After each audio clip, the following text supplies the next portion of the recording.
The views and opinions of the hosts and guests are their own and do not necessarily reflect the views of the management and staff of Guardian Radio.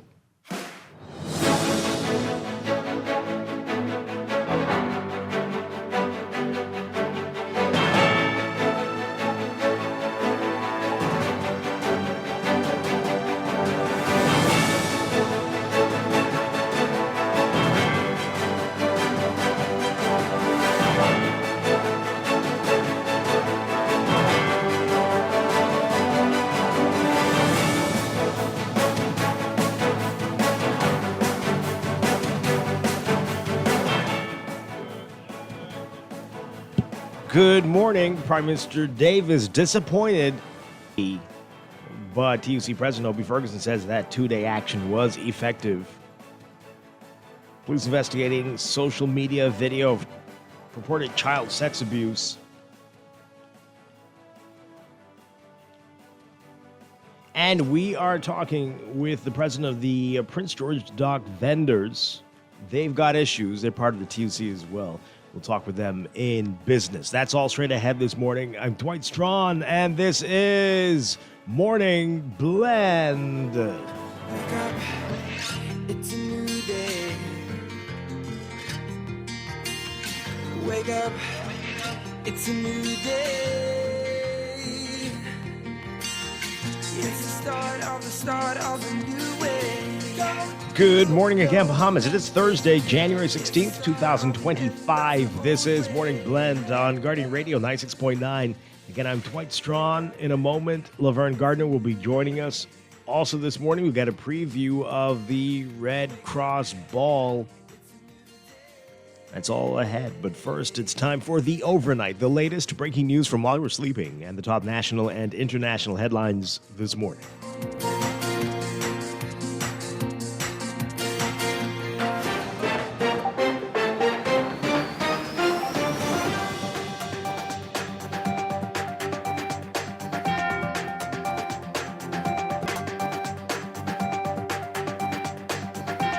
In the overnight, Prime Minister Phil Davis says he is disappointed with the industrial action taken this week by the affiliates of the Trade Union Congress, singling out doctors in particular, saying it appeared that they had little regard for their patients. The government secured an injunction from the Supreme Court on Tuesday prohibiting the Bahamas Air Traffic Controllers Union, the Doctors Union, the Consultant Physician Staff Association, and the Nurses Union from taking part in any industrial action. The injunction ordered members of these TUC affiliates to report to work when scheduled to do so, to refrain from any continued strike, and not to take sick leave without a valid doctor's note. This came after 2 days of industrial action. The injunction seemingly had little effect as TUC President Obie Ferguson announced on the weekend that the action would last for only 2 days. But speaking outside Parliament yesterday, the Prime Minister said, quote, "I'm still trying to understand what motivated the action. Thank God the impact that I thought it would have didn't happen." Basically, the hospital was the one that was impacted, and that disappoints me because here we are talking about professionals, doctors, who have not only a duty to their employers, that's the government, and yes, if there are issues with the government, they have a right to take industrial action, but in the context of their duty to their patients, the oath that they took to their patients, is where the disappointment came in for me. It seemed they had little regard for what happened to their patients. Ahead of the industrial action, Davis appealed to TUC leaders to meet with him to discuss their concerns instead of harming the nation. He said he tried unsuccessfully to reach Ferguson, but added that a meeting with both sides was scheduled for Monday at 2 p.m. The Prime Minister yesterday said he still had not had any contact with Ferguson, and that Monday's meeting did not take place because he was informed the TUC leader, who was a lawyer, was scheduled to appear in court. Discord between the TUC and the Davis administration has been brewing for months. This past Sunday, Ferguson said despite meetings with the Prime Minister over the past 3 years, they've been able to get little respect in order to resolve many of their outstanding labor issues. Well, the TUC president says those 2 days of industrial action, which he continues to call a rest period, he says they were effective in communicating workers' outstanding issues. Ferguson saying, quote, "From the reports I received from the participating unions, I thought it was very effective. At least it brought awareness to the public and to the employers of these workers. As, for example, doctors with no insurance not being paid overtime. It's been several years that they've been trying to get their agreement completed. Nothing has happened for them, but it has happened for other people, so that is their concern." In other news, a 20-year-old woman arrested in Abaco in connection with a video shared on social media depicting a child being sexually abused. Police warning residents not to share nude images or videos as it is a criminal offense.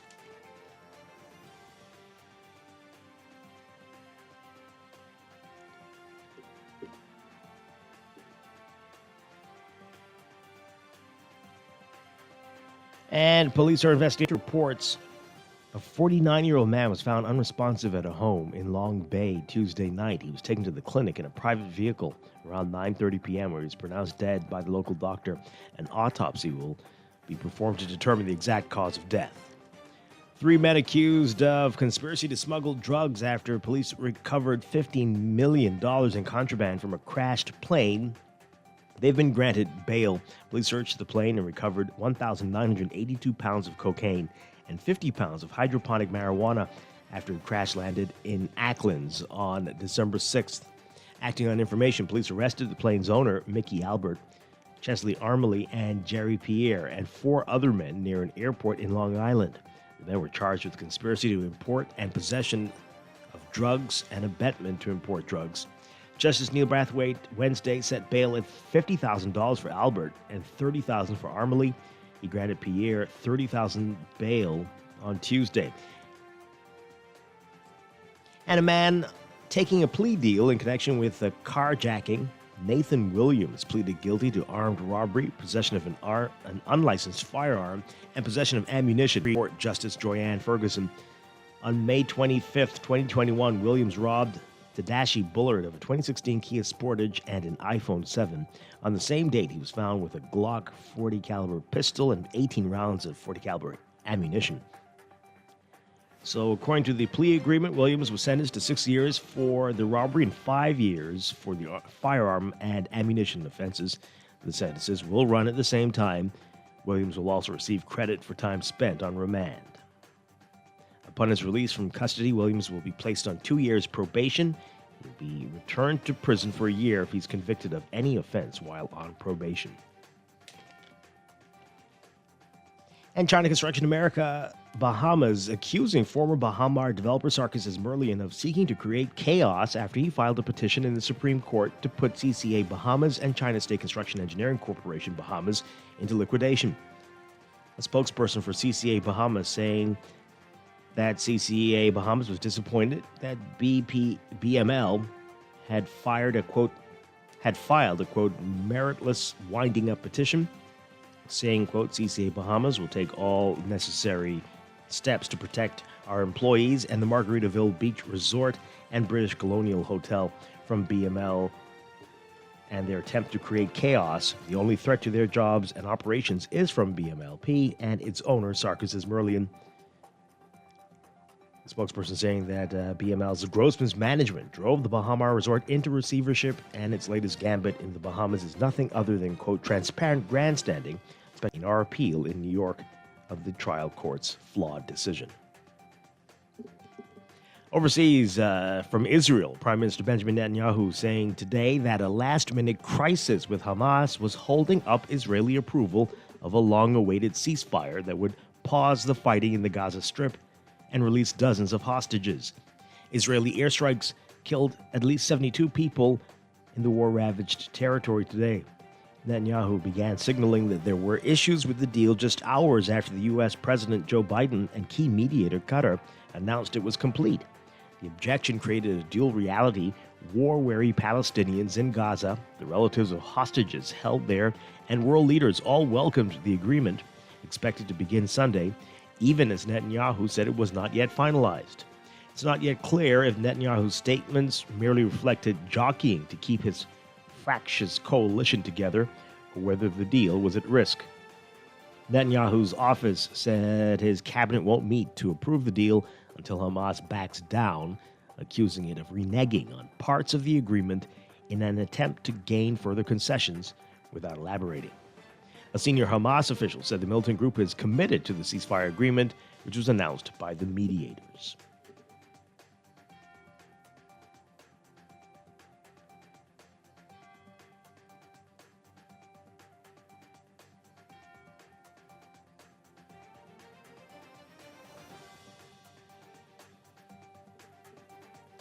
And from Cuba, the country started releasing some prisoners Wednesday as part of talks with the Vatican, a day after U.S. President Joe Biden's administration announced his intent to lift the U.S. designation of the island nation as a state sponsor of terrorism. More than a dozen people who were convicted of different crimes, and some of them arrested after taking. They were released during the day, according to Cuban civil rights groups, following the cases of detainees on the island. Among those freed was a tattoo artist, 24-year-old Reina Barreto Bautista, who was detained in the 2021 protests and convicted to 4 years in prison for attacks and public disorder. She was released from prison in the province of Camagüey and told the Associated Press that 8 men were also freed along with her. Tuesday, the U.S. government said it notified Congress about the intent to lift the designation of Cuba as part of the deal facilitated by the Vatican. Cuban authorities would release some of them before Biden's administration ends on January 20th.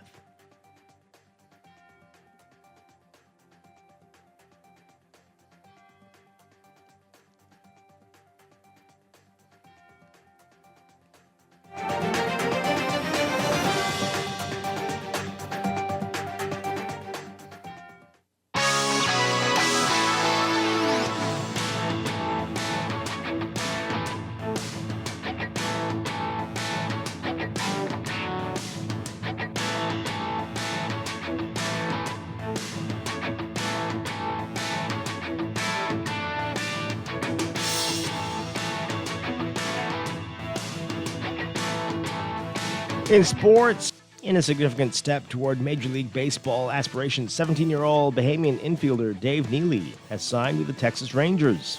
The signing, a big step in Neely's journey.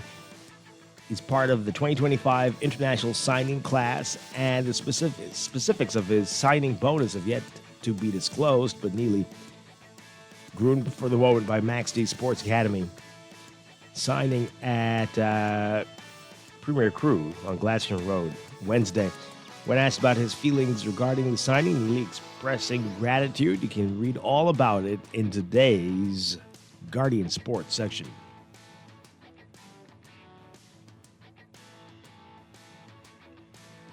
From the Australian Open tennis, Coco Gauff stretching her unbeaten start to 2025 to 7 matches and 14 sets by moving into the third round with a 6-3, 7-5 victory over 173rd-ranked Jodie Barrage of Britain.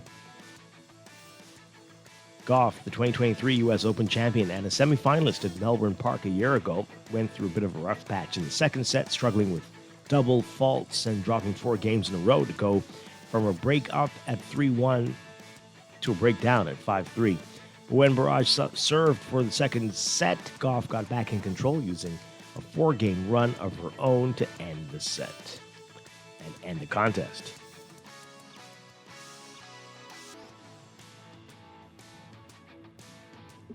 And from the NCAA, women's basketball teams finally will be paid for playing games in the NCAA tournament each March, just like the men have for years under a plan approved Wednesday by the NCAA convention. The unanimous vote by NCAA membership was met by a round of applause, both inside the ballroom and around the sport. This was the final step towards a pay structure for women playing in March Madness after the Division I Board of Governors voted unanimously for the proposal in August.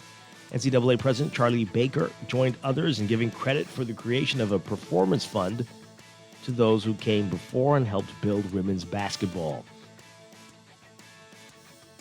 South Carolina coach Dawn Staley, whose Gamecocks went undefeated, winning last year's national championship and her third overall, said her first thought hearing of the vote was a simple yes. That's sports.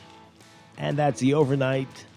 Time for your first look at weather.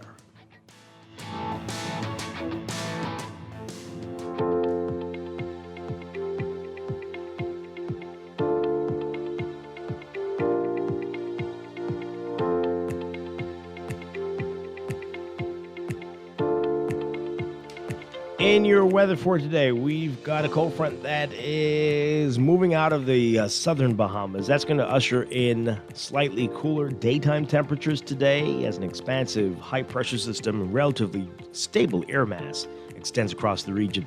Another weak cold front is anticipated to move into the area later today, and that's going to bring cloudy conditions and possibly trigger some light showers across the northern islands throughout the day. So that cold front is going to weaken further as it slows to a halt across the northwest Bahamas and then slide the islands on Friday. Expect warmer conditions in a southerly wind pattern heading into the weekend as a ridge of high pressure retreats further into the Atlantic. Then a series of fronts will impact the islands next week. The first front to move in by late Sunday, and that's going to stall near the southeast Bahamas by Tuesday. That's going to bring increasingly windy conditions. And then the second front, along with its prefrontal trough, will quickly follow, and that's going to meander across the northern islands by Wednesday. And that's going to increase the chances of showers and thunderstorms. So an interesting few days ahead after we warm up a bit for the weekend. There is a risk of rip currents along Atlantic beaches. Beachgoers and swimmers are urged to exercise extreme caution. So for today, your forecast for the northern Bahamas, including Grand Bahama, cloudy to overcast. A 10% chance of showers increasing to 20% by tonight. Winds northeast at 10 to 15 knots, falling light and variable at times. For the rest of the northwest Bahamas, including New Providence, partly cloudy to 10% chance of showers, increasing to 10 to 20% by tonight. Winds northeast to east at 10 to 15 knots, shifting east to southeast at 10 knots or less, falling light and variable by tonight. For the rest of the country, the central and southeast Bahamas, partly sunny to sunny today, turning mostly fair tonight, less than a 10% chance of showers. Winds northeast to east at 15 knots, decreasing to 10 to 15 knots by tonight. Temperatures, we're looking at a range of 70s across the country in the low to mid-70s for highs in the northern Bahamas, mid-70s for the northwest and central islands, and upper 70s for the southeast Bahamas. Overnight lows tonight getting down to about 72 to 75 across the region. That's your first look at weather this morning. I'll have more details about your extended outlook coming up in just a bit. Wake up, it's a new day. Wake up, it's a new day. It is time for a break, but when we come back, we're discussing the day's top stories right here on Guardian Radio 96.9, your home for fresh news and smart talk all day. The old way.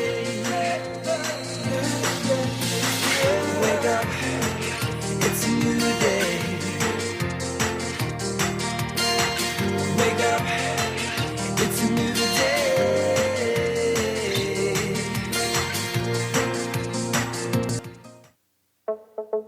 Tired of banks forcing you to use technology to bank the way they want you to? Your convenience is important. So no matter what your banking needs, Commonwealth Bank's friendly staff are always available in branch for that personal one-on-one service. But when you choose technology, our online and mobile banking app offers you state-of-the-art functionality. The choice is yours. Commonwealth Bank. Bank the way you want. Looking to elevate your gadget game, or are tech troubles simply slowing you down? Escape to a world of innovation at Custom Computers, your go-to store for the latest cutting-edge tech. Whether you need to upgrade your life with the best from Apple and Windows, or your device needs a little TLC, the Custom Computers Know-How Store is the destination for unbeatable expertise and quality repairs. With 2 convenient locations, there's a Custom Computers near you on Patton Street in Palmdale and Caves Village, or call 396-1100. Screws and Fasteners World, Balfour Avenue and Palm Beach Street, has those hard-to-find fasteners for you right now. You can find stainless steel regular hex, carriage bolts, galvanized bolts, threaded rods, nails, self-tap screws, sex bolts, anchor bolts, turnbuckles, masonry tools, hand tools, and weed whacker strings. Check out the rope selection and car body fasteners, too. Special orders are welcome. It's your #1 fastener store. Screws and Fasteners World, Balfour Avenue and Palm Beach Streets. Call 326-1976.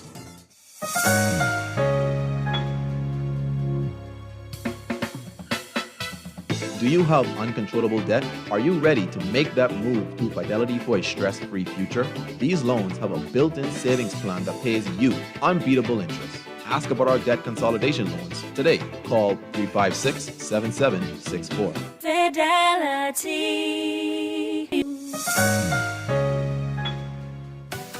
The Water and Sewage Corporation is rolling out new digital meters designed to give you more accurate readings. With advanced technology, you'll be able to monitor your water usage in real time, get more accurate bills and early leak detection to avoid costly surprises.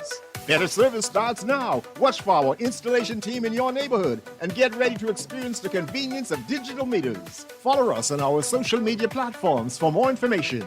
Digital meters from the Water and Sewage Corporation. Innovative, convenient, and designed for you. This is Guardian Radio 96.9 FM, streaming on GuardianTalkRadio.com and the Guardian Radio app, Nassau, Bahamas.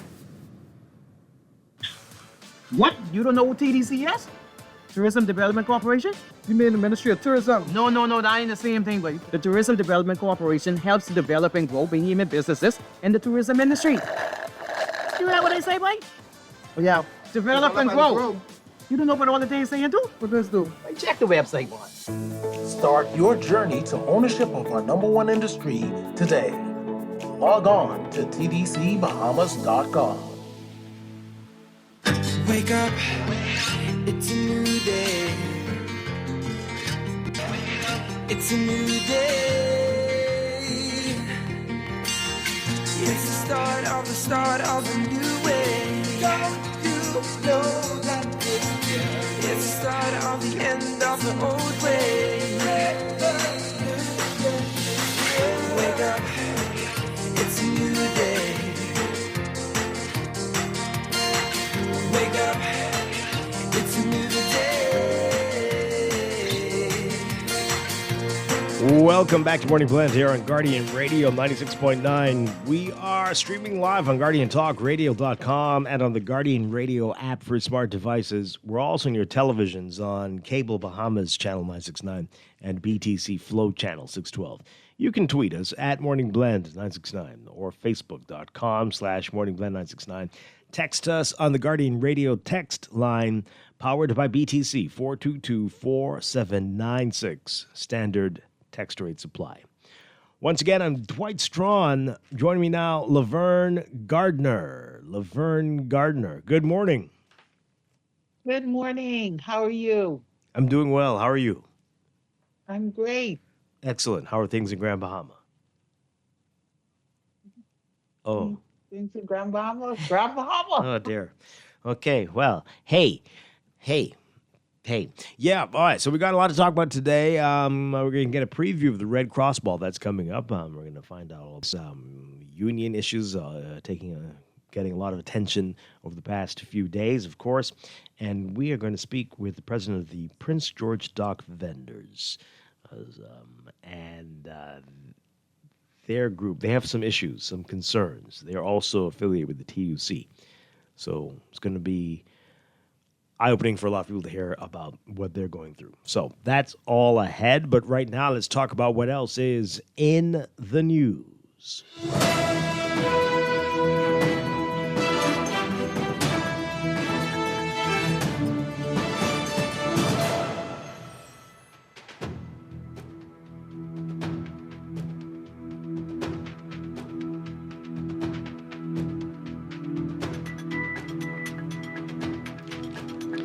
And in the news, the headlines in the paper. Oh boy. PM disappointed in TUC strike, hits out at doctors for participating. That's the headline in the Nassau Guardian. The Tribune's headline, PM slams health staff over strike.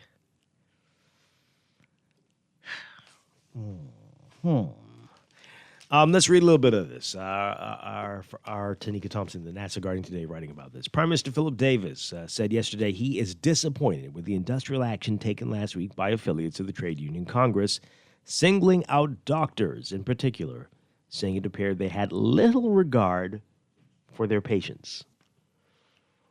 Oh, boy.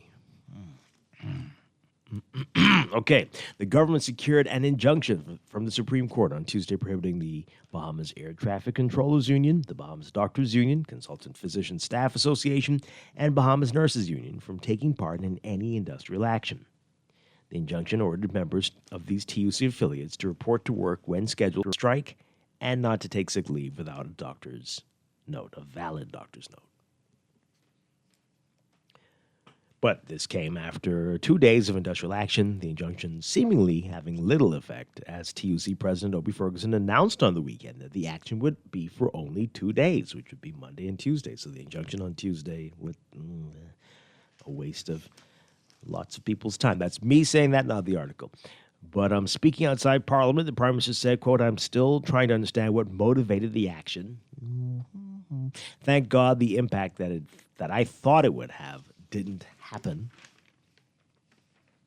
Basically, the hospital was the one that was impacted severely, and that disappoints me because here we are talking about professionals, doctors who have not only a duty to their employers, that's the government, and yes, if there are issues with the government, they have a right to take industrial action, but in the context of their duty to their patients, the oath that they took to their patients is where the disappointment came in for me.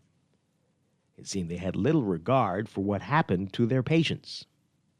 I'm disappointed by it because we were talking, and my doors have always been open to talking. We'll see where it ends. Huh? Anyway, ahead of the strike, Davis appealed to the TUC leaders to meet with him to discuss their concerns instead of harming the nation.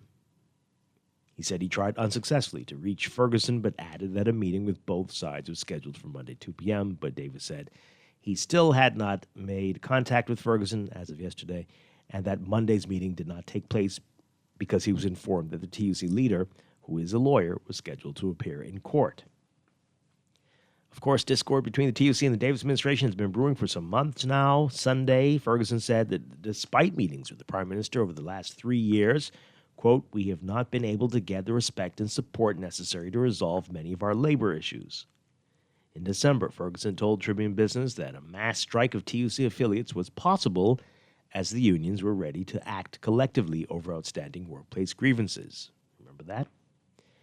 Last July, Ferguson accused the Davis administration of failing to honor the promises it made to unions in that Memorandum of Understanding that was signed by the PLP less than a month before the September 2021 general election. The PLP was in opposition at the time. Ferguson has also questioned the point of signing the document. As have the people. The government has pushed back at this narrative. PLP Chairman Fred Mitchell said last July that, quote, "every worker in today's Bahamas has benefited from the signing of that document." Mitchell, who was Minister of Foreign Affairs, also said multiple gains have occurred for workers since the Davis administration took office in September 2021. All right. So, meanwhile, TUC President Obie Ferguson, Laverne, says that the 2 days of industrial action, which he calls a rest period. And the other union leaders are saying the same thing. They just, mental health break.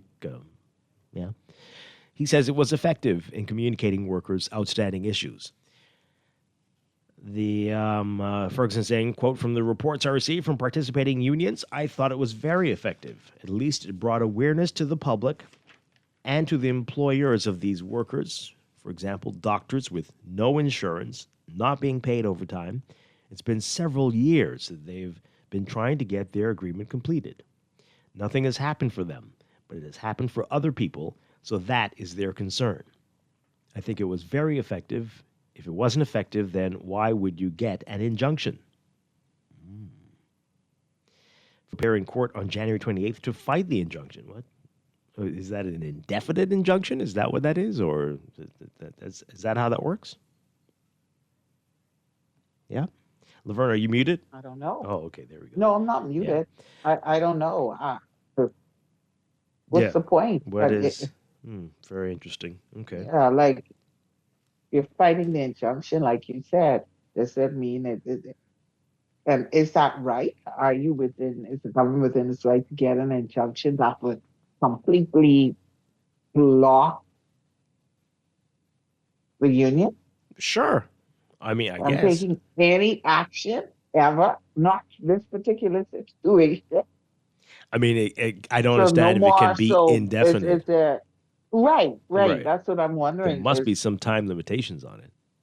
yeah, it can't be indefinite. You can't Although say. this is the I mean, and I Bahamas. guess maybe yeah. It I could, that's anything why I could be. stopped myself. Yeah. That's why I stopped myself. That's crazy. What's the point of having unions if you can just Mm, simply go and do that? And so then people won't be able to take rest days, mental health days. And are you changing their agreement when you say they need to present a certificate when right. their agreement says that they don't have to if it's just 2 days? Right. Mm. So, yeah, he said he's going to go to court. He said he would be happy to return to the negotiating table should the government be willing to work to resolve concerns promptly. He said, quote, this is Ferguson again, if the government is willing to sit down with us and work out our difference on a timely basis, we are prepared to do that. We're not against anybody. We are for the workers. Okay, all right. So, again, some harsh words from the Prime Minister about the doctors. Very interesting. Again, they've been But that was saying, unfortunate. yeah, it's really unfortunate. They've been saying they've been It's very fighting for this disturbing that, right, for a long time, fighting for for the a long insurance, for the time, overtime. honestly, Dwight. Yeah, and so I mean, and to I thought it was very disappointing, and then to try, and I guess the prime minister he has to, kind of stay in his position, whatever. But to say, um, about their patience, and Mm, risking their yeah. patience, and we all know that these doctors have been working under some really harsh, you know, situations, and they just got to a point where it's enough. They aren't seeing you're talking, but for all intents and purposes, and I'm just going based on what Mr. Ferguson and others have said, you're meeting and you're talking, yes, but you don't feel as if you are making any progress. We just meeting, Yeah. but we're not seeing anything as a result of the meeting. Even if you say, okay, there were 20 things on the table, we ironed out 10 of them we're still discussing, so let's go with those 10. So I have something, right? Um, and now they have finally, doctors, and they finally said, no, we're taking a stand. We're drawing a line in the sand. We're taking a break. We're having a rest day. I'm going to go and call it what they're calling it, right? Or mental health 2 days, whatever. And now you're saying, oh, what about your patients? Come on. Wow. I don't, Yeah. I don't think that's fair Yeah. for them. That was And uncalled for, yeah, and to actually. say that and to say that they don't care, because if they've been working on it, clearly they care. They've been showing up. Yeah. But it's even unhealthy for their patients for them to be working under those conditions. Indeed. Indeed. So I want to say something horrible, but I'm going to try to say something restrain. horrible, You Dwight, say you're because encouraging me to do it's it? okay. Yeah? Go ahead. I don't think I should. Although if I were a I horrible think you person, should. if I were a horrible person, Hmm. I would say if I always traveled abroad for treatment, I might say things like Uh-huh. that too. You may And say something like that, yes, I think so. But I don't do that, and I am not a horrible You don't person, so always I travel won't. abroad. Not for So treatment, you won't say that. and Right, I'm not a for horrible treatment. person, so I won't say it. So But if I you were, won't say that. I would. So I Yeah. won't. If you were a person who traveled abroad all the time That for too. treatment, All of those things. you I would, would say similar probably things. say, But none of right, those things apply, make so those kinds of statements, we right? won't go there. Yeah, we won't dwell on that. No. Right. But anyway, Got you. so here, this is from the Tribune, an article about what the doctors are saying. Right, this is the Consultant Physician Staff Association. That's the senior Right. doctors, and so members of that association and the Bahamas Doctors Union say the government has made them feel, quote, easily replaceable in the country's healthcare system, highlighting unresolved issues over health insurance, overtime pay, and fair compensation. Dr. Sherrill, the impression that we get is that they feel like we can be replaced. If we don't want to do the work, then they can find 130 other specialty doctors. Really? It's That's that easy. That's how it's seen. Specially trained physicians to come in and run the hospital. That's how they make them feel. Dr. Lockhart said Right. many senior doctors continued working during the week's 2-day strike, even if they wished to call in sick due to grievances. According to her, senior doctors kept the hospital together during the industrial action, despite what she called misinformation from the Public Hospitals Authority. Oh boy. Her comments followed that interim, so they're saying interim here, interim injunction that the Davis administration secured on Tuesday, ordering healthcare workers and other union members to return to work after 2 days of industrial action. Justice Darren Ellis. Weren't they always going to? So say that again. Sorry. I'm just thinking, like you were saying yesterday, you get an injunction for them to return Wednesday. Yeah, they were going to Weren't they return going anyway. to return Wednesday anyway? Yeah, really a waste of court time.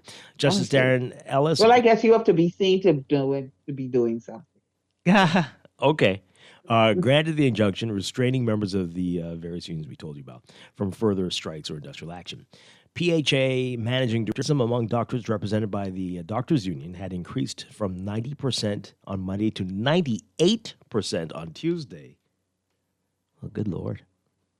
Okay. 98%? While the CPSA absenteeism remained around 60%.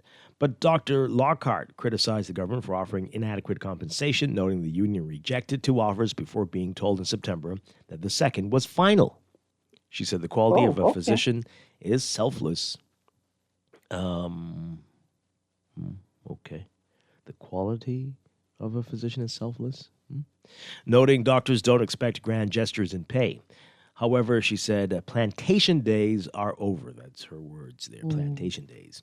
Saying, quote, at the end of the day, nobody's going to work for nothing. This is an interview that aired on Eyewitness News Beyond the Headlines. She said, quote, I went away and many of my colleagues went away and did even more than I did in terms of super sub-specializing. So you have some expert physicians in this country who are being treated as though they could easily be replaced. And that is unfair. And it is unfortunate. She said her members do not receive overtime pay or group health insurance despite their industrial agreement expiring in 2021. Negotiations since 2022 have yet to result in a resolution.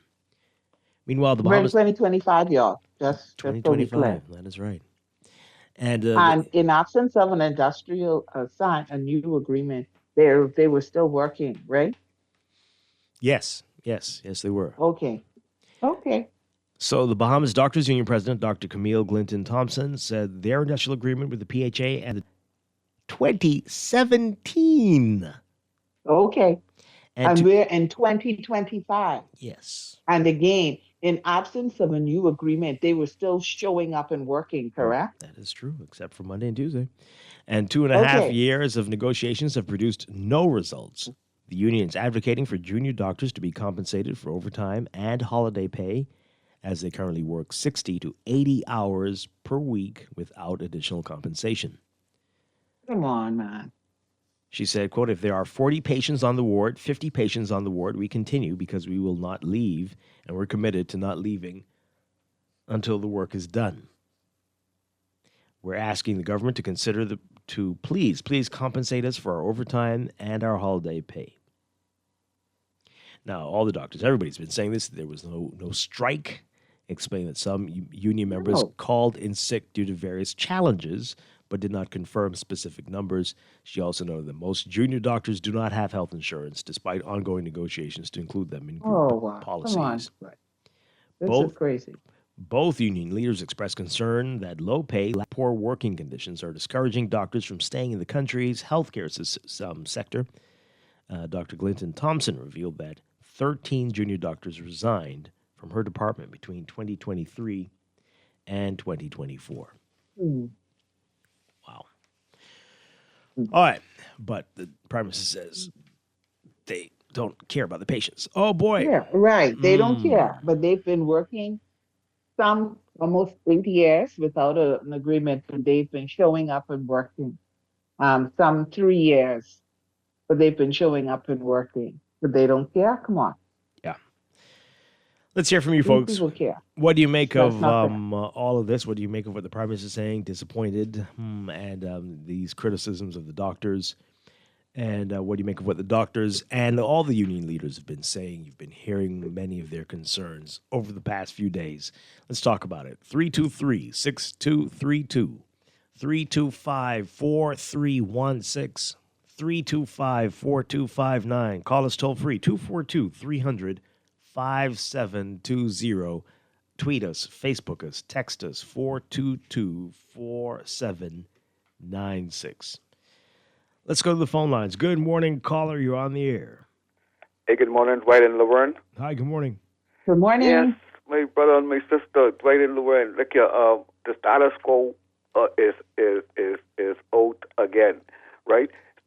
For us to hear a prime minister throwing some of the most important people in this country under the bus, right?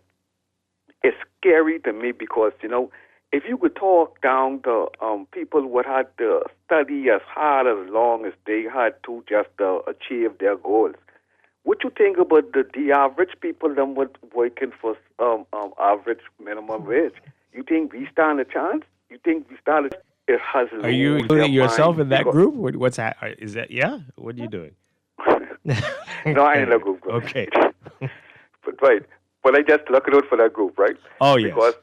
Because somebody needs has to speak on their behalf also. Sure. Right? Mm-hmm. But Dwight, the government is, in the past that has lost their minds, man, right? Because we are the citizens is complaining about the everyday governance of this government, and they are oblivious to what's going on.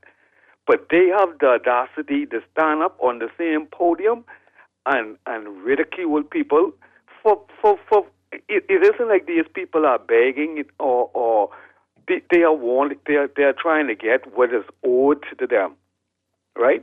We have a consultant situation with over $70-something million. Dwight and Laverne, you think these consulting to the prime minister telling him not to pay people? Because somebody have to take the responsibility for this. Because for $76 million given out to people, and we don't know what they're saying and what they are doing, and then we have genuine people like lawyers and doctors, doctors and teachers, right? And regular people them trying to get their monies that they're entitled to, right? And then we have a government which goes to the court, right? And tell them, no, send them back the way because we ain't paying them. Send them back the way. Mm-hmm. It is scary to me, Dwight. It leaned in more on dictatorship rather than a democracy. Mm. You see, because you are the chief leader of this country. You are the they need or want or trying to get somewhere in life. That's the prime minister. So to hear him telling the people that how disappointed he is with, hey, look here, prime minister, we are disappointed in you, right? Because you are shaping up to be a very serious disappointment. Ring the bell. You all have a nice day. Wow. Okay. Boy, let's take another call. Good morning, caller. You're on the air. Good morning, Dwight, sir. Hi. Good morning. Hello. Hi. Yes, we can hear you. Dwight. Dwight. Sometimes I'm here with the doctors and the lawyers and so forth, but Dwight, sometimes you gotta give us a break sometime too. What kind of union can the average citizen be in to protect us, Dwight? I've been leading up on something the last couple of mornings, and you admit that, hey, what spot he went through and stuff, he might have said it once or twice. Take him a little while to lead into his story, and then something happens the next day when he goes back to the police department and find out he needs to be in some kind of union to protect us out here. Dwight, I mentioned yesterday about that accident is on the weekend, right? Mm-hmm, yeah. Now, Dwight, you got to go to Strachan to find out how do you follow up on this thing now? Because I'm stuck now with a $2,000 repair to my car bill. And I told you, this man rammed me from behind. Now, when I follow up on this right now, The police tell me they have no record of that car license number in their system. They have no record of that particular vehicle in their system. I say, now, what am I supposed to do? I have what we call, over here we got second-hand cars, but you normally just pay third party for that, right, Dwight? Because we can't afford, most of us can't afford a brand new car in the plastic out of the doggone, out of the big stores for those $30,000-$40,000 when we get a certain age. We just need a car that's running properly to get us to and from work and where we gotta go. $5,000 a Japanese second-hand car, whatever it is. Boy, that's rough. That's rough. And I guess there's no CCTV. I mean, the cameras are there for show. What are they there for? But that's terrible, and it's such a common story. So many people have been burned in situations like this, and the police. Ah, boy. Anyway, that's rough, Sparky. Hope it works out. I don't know what to tell you. I don't know what to tell you. But we keep getting promised that. But here we are. Wow. Like Sparky said, we need a union aid. Boy. Let's take this call. Good morning, call. You're on the air. Good morning. Hi. You're off to a very great start. Your first two callers hitting it hard. Question about the consultants and what the advice you're getting. Regarding the Prime Minister's remark, the disappointment maybe from the TUC president turning, getting public, so to speak. But there are persons close to the government who are also, as it were, not necessarily backstabbing, but giving them the hint that they have, as it were, perhaps given up. And in that regard, they wouldn't show any interest in seeing that the government assists the people who need to be paid. So I'm hoping that that type of advice is not given and that type of attitude is not taken, and that we should continue working and even have contracts beyond the short, limited time, and have contracts that don't lapse, so we don't get back in this situation. Because there are persons higher up who are telling people, well, in other words, we're about to go. So get all you can get now, and as it were, to hell with others. That's what's happening in the man in the street. Those are the situations and things I'm hearing. I wouldn't call names, but that's what's happening. Oh, boy. Big names.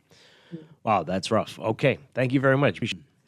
Yeah, we got a lot of calls coming in and a lot of your text messages. We'll get to those in a bit. I do want to say, I mean, I mentioned this on, there's a caller was saying, you know, about the effectiveness of this 2-day action because they announced that they were going to do it. But I said, you know, again, a lot of these people are in almost essential services, doctors, air traffic controllers, and they are not intending on hurting or harming, as the Prime Minister put it, the country. And so they did put people on notice so that you could get your contingencies in place.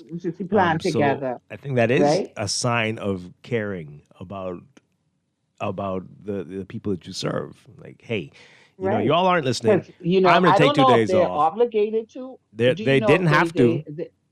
Because if all of you are sick, you're sick. If I was the leader of the union, listen to me. No notice. Well, I mean, they don't want to annoy and tick off the public. They want their support. So, let people know. That's what I'm saying. I'm just saying if it was me, though, everybody would be angry at me because no notice. Well, if you ever run no notice, no union, announcement. They've all heard you now. And now we'll see if you get voted in with this attitude, Laverne Gardner. But you got to have compassion for the people you serve, too. So I'm just saying. Oh, boy. So, to my mind, I was like, when I heard the announcement on Monday, I was like, well, why? My first thought was, so why are you saying this though? But Well, the things we want to hear from the anyway, prime minister is when they're going to sell that hotel and what's happening with the Pike deal. We still haven't heard that. We were told weeks. We were told it would be weeks, but it's that been a whole year later. I guess that they're still negotiating while they're not heard anything as yet Okay. about that. So And we don't know anything about this airport here in Grand Bahama, even though we had announcements and everything. So hey. well, maybe you know how things work in the Bahamas. Maybe they have changed the meaning of the word week, and maybe it isn't the same that we think it is anymore. Yeah. So who knows? Good morning, caller. You're on the air. Good morning, Dwight. Hi, good morning. And good morning, Laverne. Good morning, GNN. Thank you very much, Laverne. You got the right coffee this morning. Dwight, let me tell you something. Sometimes I know, like you say, you ain't grow up or probably on the street or around that kind of roughness, right? But when 8 out of 10 people tell you, leaning towards the same side, and you still on the other side, Dwight, sometimes in life you got to learn to say, well, maybe I get it wrong. Who are we talking about? Your co-host just now, no, notice. That's what GNN was telling you yesterday. Obie Ferguson was wrong for noticing. He was That's not why, wrong. Pardon me? I'm not going to back down. He was not wrong. This was Obie Ferguson was dead wrong the way he handled that. Again, they're going to get what they wanted. They're going to get at least something. Right, so I don't think it's wrong. You need Big John Pinder to call you again and tell you they was wrong for doing it. No, because I remember he told you that yesterday as well. When you in a capacity of a union, no. While I know how strikes go, that's why when you pull that strike card, not a strike. When you pull whatever you want to call it, whenever you pull that, you got to make sure that is effective. Because like everybody's saying, you don't want to inconvenience the public. So you don't just really nearly pull that. And that is what Obie Ferguson did. That's why it wasn't effective. Obie Ferguson was playing politics. 98% of doctors didn't show up. Schools across the country had to close down. Yes, they have problems. You just said some of them was in negotiation from 2017 and thereafter for years. Only one person could have caused them to get off that job, Dwight. I tell you, I'm a certified union man. That's the president. Okay, well, these people have a heart. And so I think they did not want to cripple the nation. They put you on notice. Exactly. So who called them off? Who beckoned them to come off? Somebody who ticked off at his own party. And it was half fake and half botch. And then the prime minister come behind. Jesus, who teaching these people the way? He come behind and make matters worse. He made matters worse. How you could do that? Instead, he take the injunction and the effects of the injunction, which was more effective than the strike, and go to the table. Let me ask you, who do you think out of all this is looking the weakest right now? Well, up until this morning, it was Obie, but this morning, the two of them. No, I think it's been the government from the beginning. It's been we've been having contentious negotiations with the government from before I've been around, right? Laverne, what were you saying? That's expected. Yeah, let me say this too. We keep saying that it wasn't impactful. No, not we. That. Not we. Sorry. A couple people, So but those people, said, I don't know. Yeah, it's being said that it wasn't as impactful as they thought it would be. Even the prime minister was saying, "Thank God it wasn't as impactful." Yeah, right. You know me, I'm a suspicious person. Everybody in that authoritative position, whether it's the hospital authorities or the people, the top bosses in these other departments, all have that same line. It wasn't as impactful as we thought. We don't really know that. Like to speak with or people believe who are at the hospital. Or believe it. Right. We don't believe it. I don't believe that, because you're trying to tell me 98% of your physicians don't show up. You have an extra 98%? 65% of your juniors don't show up. You have all those extras there who can cover. So perhaps the standing line to the public is that it wasn't as impactful as they feared. But in actuality, it may have been something completely different, right? So that's the thing. So we don't really know unless we were there to see what exactly happened. Yeah. And again, I'm not a unionist. I've never been in the union. All I'm saying though, Dwight, for me, Okay. we just wouldn't have showed up. Well, the next time, and when they do really go on strike, they'll see exactly what impact there'll be. And that's the other thing. Didn't Mr. Ferguson say that they do have a strike certificate? 14. Pardon me? 14 unions have strike certificates. Have strike certificates. So are we going to use this, or we're just going to kind of, we have strike certificates? This is the first warning shot, right? Hey. This is the warning shot. This is the one in the air. Yeah, don't do those things though. But yeah, this is the one in the air or at a small target, and then unfortunately, hopefully, it won't get to something bigger. Let's take some calls really quickly before we have to take a break. Good morning, caller. You're on the air. Hi, caller. Good morning. Hi, yes. Yeah, Dwight. Hi. Morning to you and your guest. Yeah. Morning. Listen, Dwight, we got to strike a real balance here, man, and then we got to be real at the same time. Okay? The civil servants work for the Bahamian people. The government works for the Bahamian people. Them two having a disagreement on overtime pay, Dwight. And I understand the people cry, and I understand the Prime Minister, his feelings. Like, what I say in Dwight is I try to make no excuses on both sides, right? At the end of the day, these people are still getting a salary, Dwight. No one is trying to deprive them of their overtime pay, man. But at the same time, we can't allow the public, the real owners of this country, which are the Bahamian people who depend on these services, to be at a disadvantage, to be at a loss. So for what? For overtime money? I don't know who you are, but that's very serious. What? All right, what I'm saying, Dwight, what I'm saying to you is, they be talking about overtime pay. We're not only talking about overtime pay. Caller, we're not only talking about overtime pay. And so I think it isn't fair for you to just kind of just say that like that, minimize But it. also you can't dismiss overtime pay. It's big. Part of it is overtime pay. And if you've worked it, you're entitled to it. These people who we're talking about, who are working for the country, as the caller said, have been working for the country in the absence of any sort of agreement, some of them for almost 7-8 years. And so we see their dedication in that regard. But no, listen, I'm not, like I say, strike a balance. No, let me just say, don't just minimize in your comments for overtime pay. There are other things that have been outstanding. These people are working and they don't even have any kind of health insurance. Back pay, overtime pay, insurance is many issues. These are the same people who have been showing up every day without any kind of agreement. Yeah. So but also don't minimize overtime pay. No. You worked for that.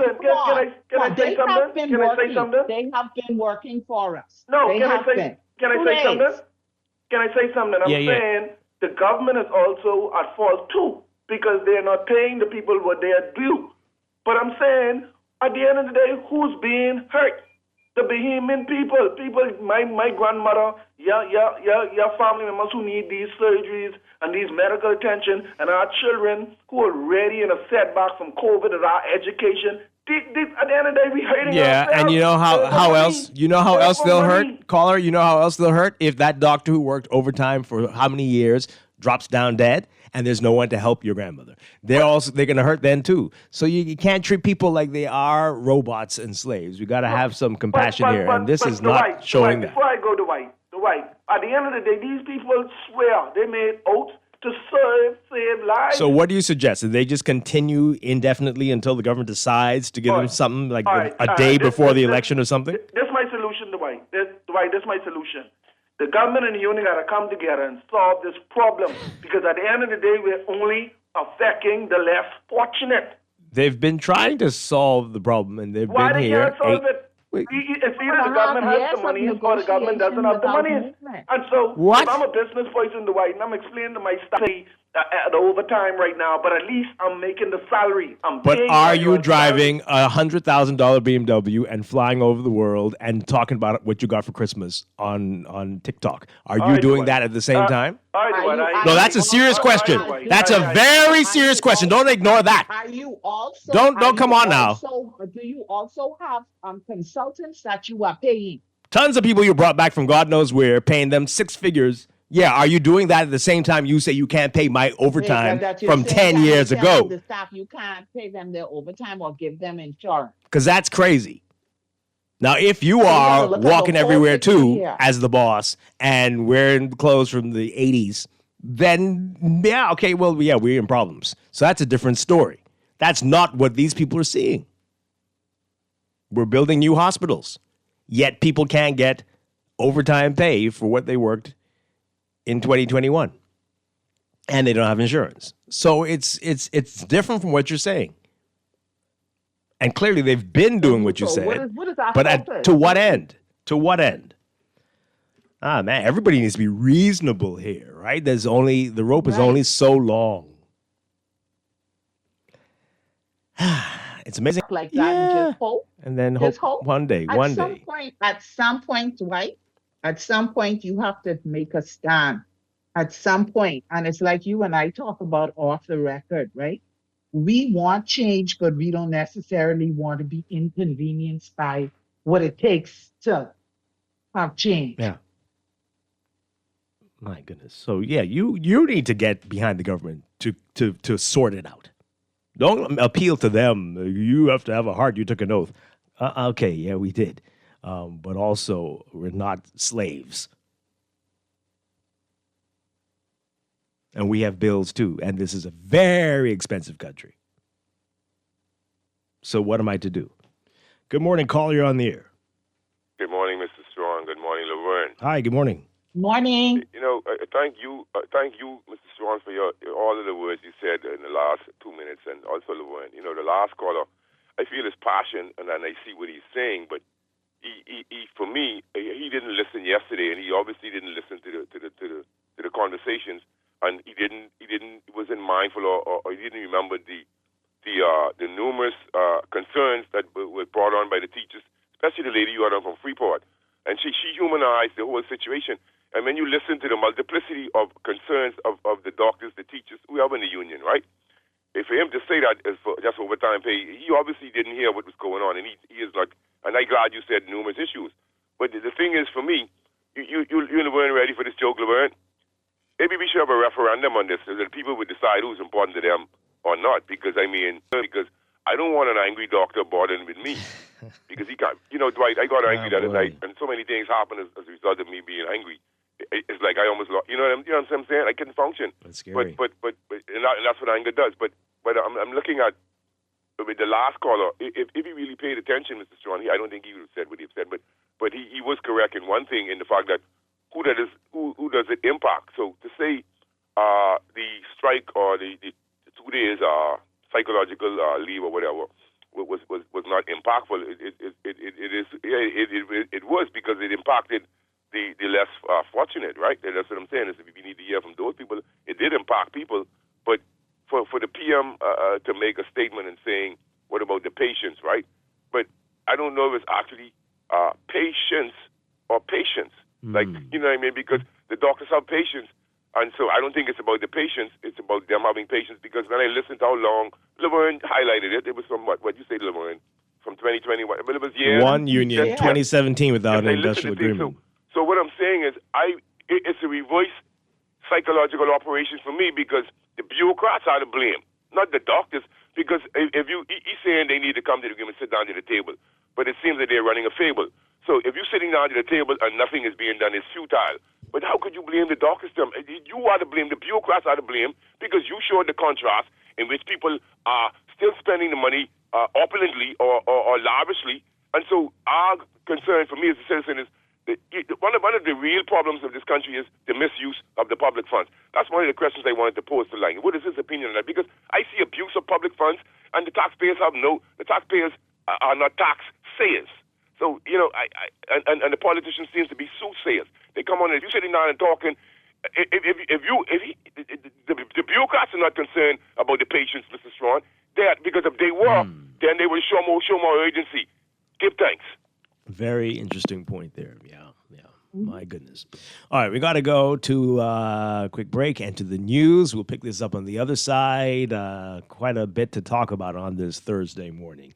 This is Morning Blend on Guardian Radio 96.9. Stay with us. We're going to be back in just a bit.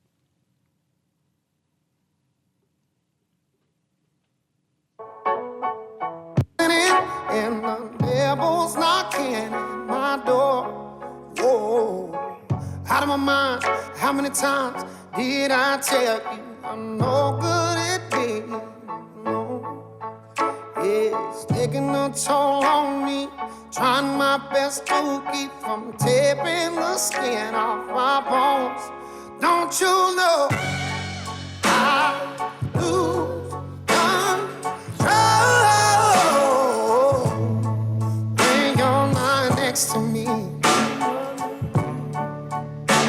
I'm falling apart. I lose control when you're not next to me. Yeah, you're breaking my heart, baby. You make a mess of me. Problematic. Problem is, want your body like a fiend, like a bad habit. Bad habits hard to break when I'm with you. Yeah, I know I can do it on my own, but I want that real full moon black magic, and it takes two. Problematic. Problem is when I'm with you, I'm an addict, and I need some relief. My skin and your teeth can't see the forest through the trees. Got me down on my knees, darling, please. Lose control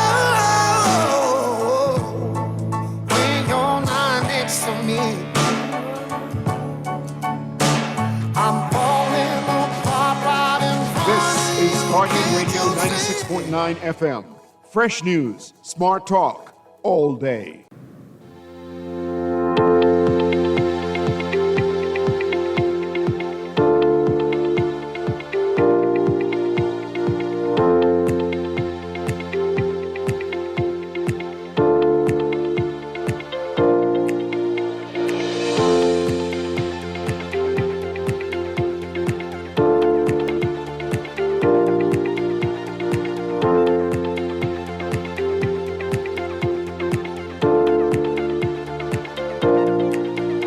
It's time for another check of your weather for today, brought to you by Sherwin-Williams Paints. We've got a cold front that is exiting the southern Bahamas. That's going to usher in slightly cooler daytime temperatures as an expansive high-pressure system and a relatively stable air mass across the country. Another weak cold front is expected to move into the area later today, and that's going to introduce locally cloudy conditions while possibly triggering some light showers across the northern parts of the country throughout the day. So that cold front is going to weaken further as it slows to a halt across the northwest Bahamas and slides due east of the islands by Friday. Expect warmer temperatures in a southerly wind pattern heading into the weekend as a ridge of high pressure will retreat further into the Atlantic. Then a series of fronts expected to impact the islands beginning next week. The first front should arrive late Sunday and stall across the southeast Bahamas by early Tuesday, and that's going to bring some windy conditions. And a second front, along with the prefrontal trough, will quickly follow, and that's going to meander across the northern islands by Wednesday, and that should bring some increased showers and thunderstorms across the island. So quite a bit going to be happening over the next few days. We're going to be up and down in terms of temperatures. Cool for now, warming up as we head into the weekend. Then another front going to bring things down and more rain likely next week. So brace yourself for all of this. There is a risk of rip currents along Atlantic beaches. Beachgoers and swimmers are urged to exercise extreme caution. So for today, for the northern Bahamas, cloudy to overcast. That's including Grand Bahama and Abaco. North Providence, partly cloudy to cloudy. And for the central and southeast Bahamas today, partly sunny to sunny, turning mostly fair at night.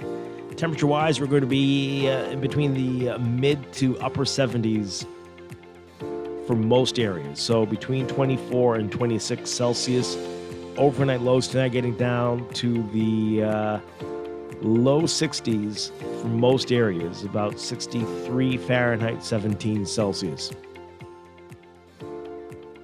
In your extended outlook for Friday, tomorrow, cloudy in the northern and northwest Bahamas, partly sunny, turning mostly fair at night in the central and southeastern islands. Got about a 30 to 50% chance of showers in the northern and northwestern islands, less than 10% chance of showers in the rest of the country. For Saturday, partly sunny, turning mostly fair at night. Again, we're going to be warming up quite a bit, highs in the low 80s again. 10 to 30% chance of showers. That warming pattern going to hold for Sunday, partly sunny to cloudy in the northern Bahamas, partly sunny to sunny, turning mostly fair at night across the rest of the country, a 30 to 40% chance of showers. And isolated thunderstorms for the northern Bahamas, 10 to 20% chance of showers elsewhere. And Monday, mostly cloudy in the northern Bahamas, a mix of sun and clouds across the rest of the country, before rain chances go up to almost 50% for the northern islands. That's your morning blend weather check, brought to you by Sherwin-Williams. Sherwin-Williams Paints got you covered for all your painting and equipment needs. Visit Sherwin-Williams Paints online or in-store today.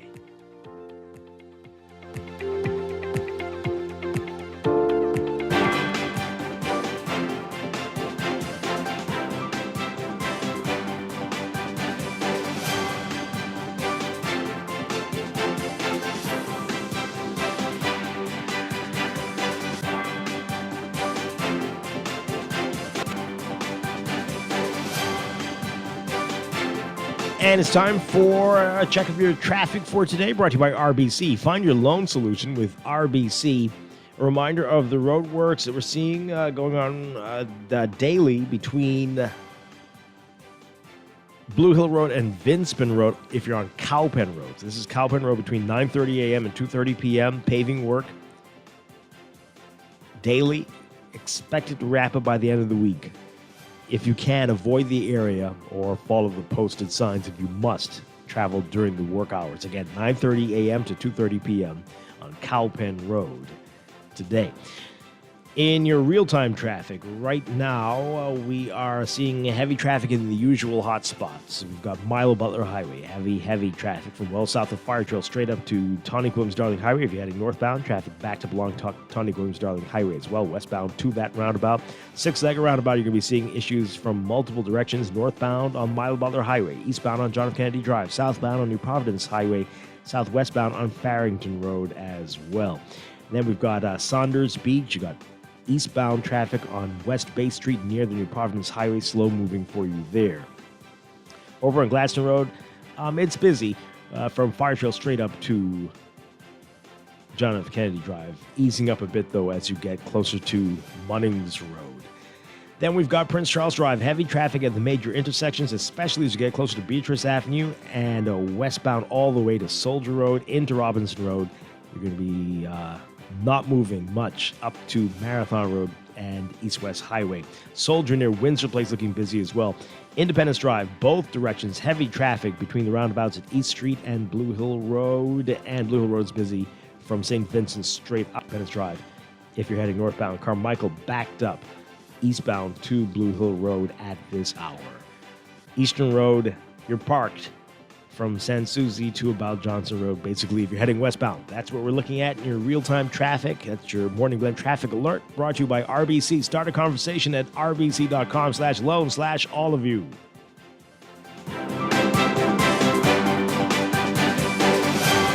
RBC. Life is full of twists, turns, and defining moments that create your own unique story. However your story unfolds, we're here to help guide you through it. From every big decision to every new adventure, RBC. Visit rbc.com/Caribbean/all of you. When I say lambkin, Besides carrying all the roofing material needed to cover East End, Enterprises also has all the equipment needed to put it together and to protect your workers. At Enterprises, we got hand tools, power and manual, including hacksaws, hammers, mauls, wrecking bars, well, hopefully they won't need them yet, drill bits, tapes, plumb bobs, levels, and more. We got cement, concrete bond and fiber, lime, sand, and P-rock. We got dust masks, safety glasses, gloves, hard hats, and high visibility vests. Lampkin, what we got here at Enterprises is a one-stop shop for builders. In the world of business, technology is not a choice, it's a necessity. And for businesses that demand excellence, there's only one choice for unparalleled support and cutting-edge technology. Custom Computers. You have challenges and we have solutions. Computing, networking, storage, and printing for enterprises large and small, aligned with premium brands like HP, Microsoft, Konica Minolta, and more. Get tech done the right way with Custom 96-1101. Maybe it's time to explore your options. There's no harm in reviewing your mortgage arrangement and considering a better deal. CIBC Caribbean can help you narrow your search and decide. Switch your mortgage to CIBC Caribbean and enjoy a special interest rate and help towards your switching cost. Visit CIBCFCIB.com/inspired home for more information. Conditions apply.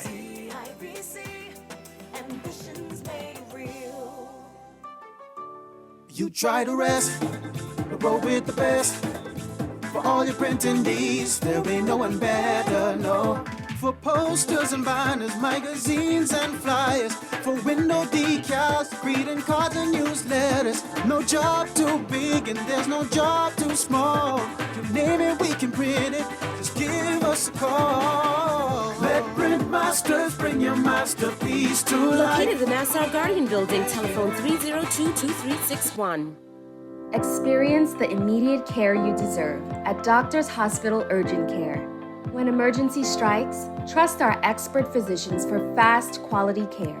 With extended hours and cutting-edge medical technology, we're always ready to serve you. Don't wait or take risks with your health. Visit our urgent care suite at Doctors Hospital West on Blake Road for immediate, trusted, and best care. Are you ready to elevate your day with a burst of flavor? Look no further than Dunkin', your ultimate destination for everything delicious. From our freshly brewed coffee that is sure to pick you up, to our signature frozen beverages that will cool you down. And don't forget our mouth-watering sandwiches, made to order all day. Dunkin' has it all. And of course, our lineup of fresh donuts, muffins, and more. Dive into a world of yummy flavors at Dunkin' and bring joy to your day. The Bahamas runs on Dunkin'. Wake up, it's a new day. Wake up, it's a new day.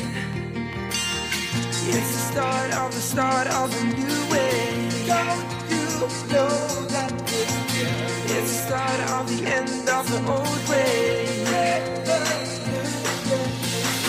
Wake up. Boy, let me tell you something. I know, but boy, I have a clue of someday, you know what? I know, you know. But I can tell you one thing. I'm watching, you know. Man, I'm telling you. What's on my bread? Woman, man, this got me too. What's on my bread? What did I do to you? What's on my bread? To get treated like this from you. What's on my bread? Say why me? We're back with Morning Blend on Guardian Radio 96.9. Dwight Strachan along with Laverne Gardner. Got a lot coming up in the show this morning. In a bit, we're going to be talking with the Red Cross, Bahamas Red Cross, about the Red Cross Ball, getting a preview of what to expect this year. That's coming up. And later in business, more on the challenges facing unions in the country. The Prince George Dock Vendors have a union association. They're going to tell us about their challenges. They're part of the TUC as well. That's all ahead. But right now, we continue talking about what's in the news, getting minister's comments, saying he's disappointed with the TUC industrial action and signaling out the doctors who took part in these 2 days of mental health breaks, Laverne. Is that, yeah. Rest days as they call it. And saying, you know, they took an oath to their patients. This is not right what they did. But of course, the doctors are responding like, we have been working without industrial agreements for years. One group, almost a decade. And we don't get overtime. We don't get holiday pay. We don't get insurance. Insurance. Can you imagine? You get stuck by a needle while working on somebody at the hospital. Can you imagine? Yeah. My God. So, okay, callers, we'll get to you in a second. I got a whole lot of text messages I need to get to. So here we go. This text message says, I think the Prime Minister knows he has lost the upcoming election. Oh, yeah? By hitting out of the physicians of the public service, his words will ring hollow with all of them going forward. He forgets that physicians talk to patients and have influence over them. Really? Okay. He forgets they have friends and family. Well, okay, that part. He forgets that his administration has made little way in improving their working conditions and, by extension, the care that the majority of the electorate can receive. Even the most passive dog will bite, and what physicians did was only a nip. There were teams to deal with emergencies, as no physicians would be comfortable with knowing that a person who sought out their care was denied due to a dispute. I said it before, and we'll say it again. Mr. Davis, please ring the bell. You no longer serve the payment people, and we need someone who will. Wow. Okay. I feel this person's a doctor. Please tell the lawyer not to tell a doctor how to do their job. Okay. Yeah, it's the same person, so I think they are a doctor. Okay. Okay. Tell a lawyer not to tell a doctor to do their job. Okay, sure. This texture says here, when Christine Davis were the PM and DPM respectively, they selected Justice Ian Winder to hear and then seal the Bahamar case. Now Davis is PM. He and Winder had... Okay, this is going to get crazy, I suspect here. Let me see if I can read through this before we go any further. Lots of some claims here that, boy. Anyway, okay. This no-good administration got an injunction against the unions after they reneged on the MOU they signed. Play with puppy, they lick your mouth. You send this text every day, but I hear you. Political union bosses signed this MOU with the PLP for political convenience. Now members are feeling the pinch. Well, Laverne, should I tell the people what I said to you off air? Right? I mean, okay. Yeah. So Laverne and I were talking, and so okay. So on the surface, the unions look silly for signing the MOU, right? But this was a no-lose proposition for them, right? You sign it, and then you get all your wishes under the new administration. You look great. You don't get all that you wanted. You carry on and make a fuss and strike and sit out and sick out and do all the things, and you show them up for being frauds, and you act up, and a lot of your members are going to say, yeah, and you are very aggressive because you keep speaking out on them and calling us to industrial action, and some people might not have any confidence in you anymore, but a lot of people are going to say, hey, you tried, and it was the government that failed us. Right. And so I don't think anybody who signed is really going to lose. Some people are laughing at them. But if the government fails to do what they promised, who's really going to be impacted in a year or two by this? Plenty of those union people are still going to be around. Other folks, I'm not too sure. Not too sure. We don't know.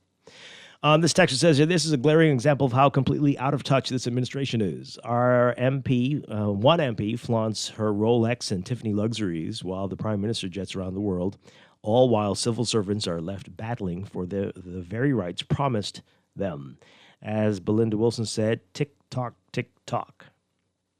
Mm-hmm. What if all the doctors wrote sick slips for each other? They will have a sick slip for sure then. Very true. Ah, boy. Yeah. We say they need a slip, take right? that injunction. What you gonna do now? Anyway, Wow. this doctor cannot give you a sick slip. They're out sick. Like, oh well. Dwight, that comment should make the doctors think and really strike. It's clear our government rather pay other people than pay their own. Pay than its own. They really don't want behemoths to have anything. Well, that's okay. Well, I know I'm not a physician, and that comment that the Prime Minister made about them, caring about the well-being of their patients and stuff, that struck a nerve. for me. Mhm. And I'm not a physician. I was offended by that. Yeah, I think anybody, You know, because anybody, to me, you say that, it's and it's I not know we cool. throw this around a lot, but to me, it's like gaslighting, right? Yeah. And again, Because if you give notice, I mean that I think that's sure, very compassionate. yeah, you give notice, but you've been working under these unconscionable conditions for years. You've been working. You haven't been striking or taking a mental health break for years. You've been working under these conditions in good faith, in absence of an industrial agreement. You've been showing up, you've been doing the work. And so it came a point when it's like enough is enough because I think we're being taken for granted because we keep showing up. Yeah. You take a mental break or whatever for 2 days, a rest day for 2 days, and then you're labeled, oh, you don't like Yeah. what? It's really, really, really uncalled for. Really. Yeah. This text says the union shouldn't let the Prime Minister play crazy on them now. 3 years flying all over saying people want to see him prioritizing foreign investors. And they're giving some examples anyway. Over Bahamians, countless issues where he always has no idea how it happened and will save the day next month. Hold firm. This crew is finished. Just nothing done now. Couldn't have been done. If you could fly and party since day one, now crying because governing is hard. The PLP wasted 4 years. We could have really progressed and deserve no further place in government. Well, okay.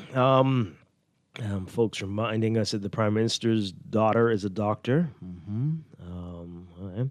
Respectfully, no one cares what the Prime Minister or anyone else thinks. These professionals have worked to get where they are, and it's insulting when leaders use an example of solidarity to fight for, where did the text go? Oh boy.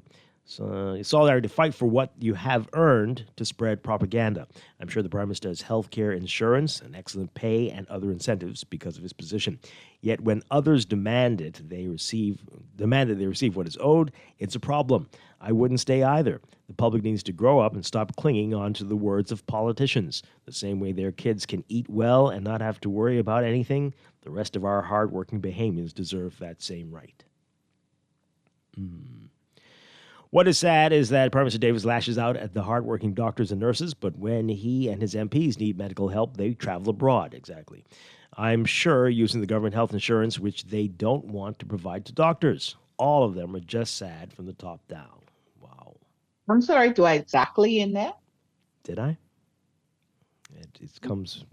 I don't even know. I thought I heard exactly. Which part? Well, yes, exactly what I said when they're traveling abroad for medical help. Okay. Yeah, which is what I said earlier, right? I said, if I did that. Did you say that earlier? Well, I said I would say it. Remember, if I were a horrible person, I would bring up the fact that somebody who travels abroad for medical help might say those things to doctors. But I wasn't going to say it because I'm not a horrible person. Right. I don't know why you're making me relive that, Laverne. What's up with you? This person says this. Do some of these callers realize that overtime pay goes back to the pandemic? That's how far back it stretches. How long do they think these people should go without what is owed and due to them? Exactly. Yeah. O.B. Ferguson botched that 2 days, calling it a relaxed day. There are managers in these unions, positions serving the permanent secretary and the permanent secretary serving the government against the plantation workers. I don't understand anything you just said. How was it botched? How was it botched? You sure? It's a lot of attention they're getting. A lot of people more aware now of the challenges. Prior to this, were we talking about it? No. This has been Not much. This is Yeah. We've been talking about this from Monday. Occasionally here and there, but not on a consistent Yeah. basis. It would come and go and people would forget. But no. This person says, I don't fault these persons for demanding what they consider they've earned. We can debate the method that they used to go about it, and how the government needs to lead a discussion as to how they are going to increase revenue to fund these commitments. We all know the money doesn't fall from the sky, and government has to stop pretending it does. We all need to come to a realization as to what these commitments cost. We all have a role to play. Increase revenue, or they could cut back on a lot of foolishness. right? Right. That's Because one we're thing. being asked to cut back, right? Certainly. We're being asked to cut back and to spend wisely and to try to stretch our dollars. And I think that the public has to also see the government doing the same thing with our tax dollars. Yeah. I'm not saying that they're not doing it, but it has to you have to be seen to be doing good. You know what I mean? So, what is the overall view of the public Absolutely. when it comes to the money? The view is that money is being wasted, that money is being spent lavishly. Indeed. Let's take these calls really quickly, and then we got to take a break. Caller, good morning. You're on the air. Yes, good morning to you, Dwight. Good morning to you, Laverne. Hi. Dwight, there's morning, Fiona. a whole host of things. Let me go to them quickly. I just want you to imagine a doctor that generally would work about 40 to 50 hours, 60, 70, 80 hours a week. The fatigue on the mind and the body having to respond to the patients in critical and crisis basis. That also tells you that we don't have sufficient doctors on staff, and here we are. Say we're expanding the healthcare services in different locations. A good question to ask, right? Is we have to fund all these previous payment, but even sustain it going forward. I'm just wondering if the total hit to the civil service pay is equal to the $70 million that we spend for consultants per year. So there's not a money issue; it's an allocation issue, and we could look at different things. For instance, you have the Burke story yesterday in the newspaper. Dwight with $1 million. There's 650 at best houses on Cat Island. Well, according to the numbers, if you take the $1 million and put a 1 megawatt solar farm there, it could supply power to 670 homes forever, just for including maintenance of upkeep. So the question is, we paid $1 million for what? Because if $1 million would provide 100% electricity, free electricity to those people, what did we spend $1 million for? And so, and then you look at the Prime Minister, and this is why the Prime Minister has done quiet quitting. I don't know if you guys understand what quiet quitting is. Quiet quitting is a trend where people go to work and they just be to work because they already know they're looking for another job and they're not fulfilling, they're not going to meet whatever it is they do. They literally quit, and the boss them don't even know the people quit. Wow. I think Mr. Davis has quiet quitted on him. Quiet quitted on us. But when you ask, and the reason you said it, right, Dwight, think about this. The Prime Minister says, we have not been growing the economy to hit the numbers we need for our thing. That's why we're running deficit. And so the Prime Minister, the government at the Bahamas, the Minister of Finance knows that the government gets its revenue of our consumption. When you bring stuff in, you pay duty. The Prime Minister says, we are setting up to where you bring your goods in for, say, $1 million, and we get 10% of that. We're going to make arrangements for you to get it for $600,000. So we'll only now collect 10% of the $600,000. It's just like statements after statements after statements to actually say that he may have quiet quit as Prime Minister, but he may have checked out to the reality of governance in this country. And it's very concerning. And this is why we need to begin to fact check what the Prime Minister says. Right? Let me go to this ending part. We keep saying this is a strike. This was not a strike because each of those unions, and I want us to be very, very specific what the unions have on the table. You have 3 congresses of unions. This is one Congress with 14 or more unions under them who claim this single Congress has these strike certificates. But here's what the court order said. The court order is very specific. It says, do not take any more sick days without a doctor's note.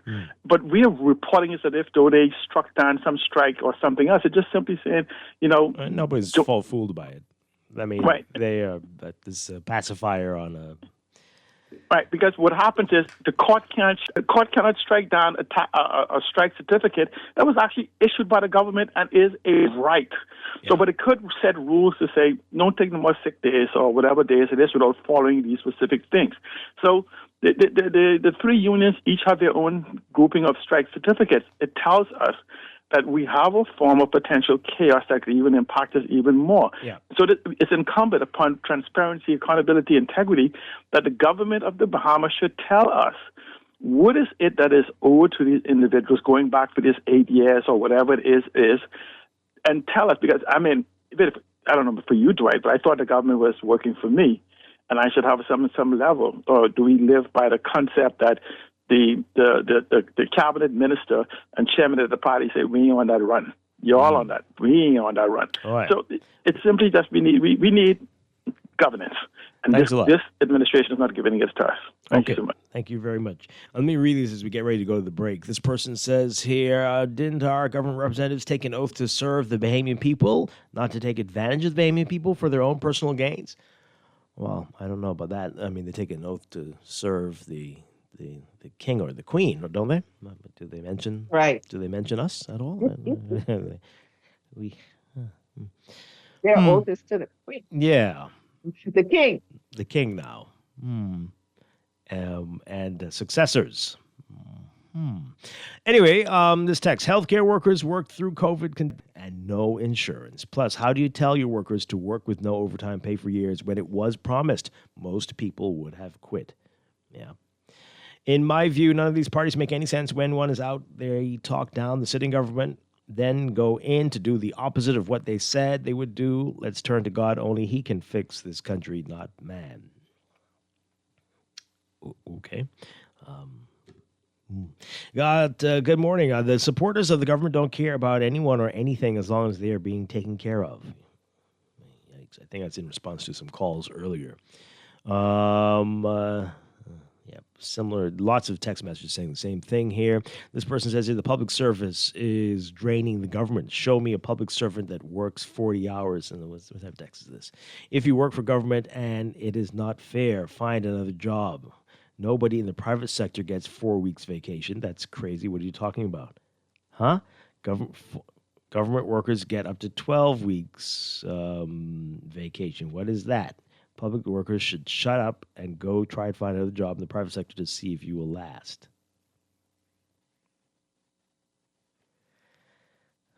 Okay. All right. Who do you think that's from? Hey, but they agreed to this. The government agreed to this, right? That's what they offer. These are perks they offer to people to come and work for them. So you have to live up to these things. Right? Because this is what you agreed to. Right. And when these agreements expire, you can't be negotiating for 7 years. You can't be negotiating, still talking. What are we still talking about for 7 years? And I mean, who is this? You think doctors, that applies to the doctors as well? And just to remember, the public service union, although many of these people are public servants, but the public service union was not taking part in this, by the way. But just, yes, I get it. It's more than that union that represents public servants. Sure. This texter says, I wonder who they're talking about. This texter says, Flying Phil, who doesn't care about taking care of doctors at home because he's always on a flight so he can always utilize hospitals in foreign lands. It's the Prime Minister's comments which are disappointing. Don't talk about our Hippocratic oath when you signed an MOU and then didn't fulfill it. We, not the PHA, made sure emergencies were covered. So who here is without honor? The doctors are speaking out today, and the nurses as well. I think that's the doctor. Right, you can tell by the text messages. Yeah. Tell the Prime Minister that if he himself cares about the patients, explain why the multi-trillion-dollar operation of the AE construction has taken 4 years to, I'm sure it's not a trillion, but anyway, has taken 4 years to be completed. He visited PMH the other day, of course, not as a patient, but as a photo op to say he cares when he clearly does not. That's a text. Wow. Oh boy. I don't know. I think you open up a can of worms here with your statement. And this other text here, the injunction is a meaningless waste of time. Don't you think a physician knows what history to give to another physician to warrant an official medical leave? The physicians went back to work because this action, as designated by physicians, was to be 2 days. Yeah. Okay. Okay. That's a totally different topic there. The Prime Minister has made it official. The doctors, teachers, administrators, customs agents, immigration officers, air traffic controls are summarily overstaffed as the country can be operated without them. This has been proven over and over again by his absence from the country, showing that we as Bahamians don't even need a prime minister. He should further prove his case and summarily dismiss all of them and then resign to prove the point. Wow. Okay. That's a reach there, but hey. These issues existed when Dr. Wayne Sands was Minister of Health and Dr. Minnis was Prime Minister. Okay. It's true. The long-standing, long-term long-standing problems they have issues. been. And they've been unaddressed by any recent administration, it seems. Exactly. So we've got problems. Okay, we got to go to the break. Got a whole lot more to talk about when we get back. This is Morning Blend on Guardian Radio 96.9. I say, baby, Irene, all she do is turn her head. But when the weekend comes, Saturday and Sunday, she's smiling up at me. She pressed my clothes for work. RBC. Life is full of twists, turns, and defining moments that create your own unique story. However your story unfolds, we're here to help guide you through it. From every big decision to every new adventure, RBC. Visit rbc.com/Caribbean/all of you. This holiday season, give the gift that lasts a lifetime. Financial freedom with CFAL. Whether you're looking to take the stress out of holiday giving or plan for the future, CFAL has you covered. With our suite of savings products, you can start with a minimal upfront investment and low monthly contributions. Get a jump start with 2025 financial goals with CFAL Savings Express. Or give the little ones a head start with the CFAL Education Plan. You can also secure your own future with the CFAL Blue Marlin Retirement Plan. This holiday season, make your gift count with CFAL, where small savings lead to brighter futures. Visit CFAL.com today to start building wealth so you can live well. Happy holidays from all of us at CFAL. On Saturday, February 22nd, 2025 at 7 p.m., the Bahamar Convention Center will set the stage for an unforgettable celebration of 25 years of giving back and supporting healthcare. Experience a night of excitement with exquisite fine dining, captivating live entertainment, and an inspiring atmosphere as we come together to celebrate and shape a brighter, healthier future. Tickets are available now. Reserve your spot today by emailing dhfoundation@doctorshosp.com or calling 424640. Sponsorship opportunities are also available to show your support for this important cause. The Doctors Hospital Maya Rassin Foundation. 25 years of transforming healthcare and building a legacy. Don't miss this special celebration. You're a builder. You want to give your client the best material at the best prices, and you need to put food on the table. Well, check out these prices at Pinder Enterprises. 5/8 pressure-treated roofing ply starting at $36.68, includes VAT. By the way, all these prices include VAT. Gray Select Water Shield, $134.20 a roll. Felt, 15 pounds, $16.50, 30 pounds, $19.80. Owens Corning Duration Shingles and Certainty Landmark Shingles, $56.56 a bundle. Gallon Roof Cement, $33.47. When it comes to screwing and nailing, Pinder got you covered. He got every nail and screw you could possibly need. Are you craving that fresh, famous food, but don't want to break the bank? Wendy's has got you covered. You can now enjoy the $5 Dave's deal at all participating Wendy's locations. Enjoy a Dave's single, a classic, or spicy chicken sandwich made with fresh ingredients for just $5. So don't compromise on flavor just because you're on a budget. Wendy's always offers fresh, famous food at a great price. Certain conditions apply.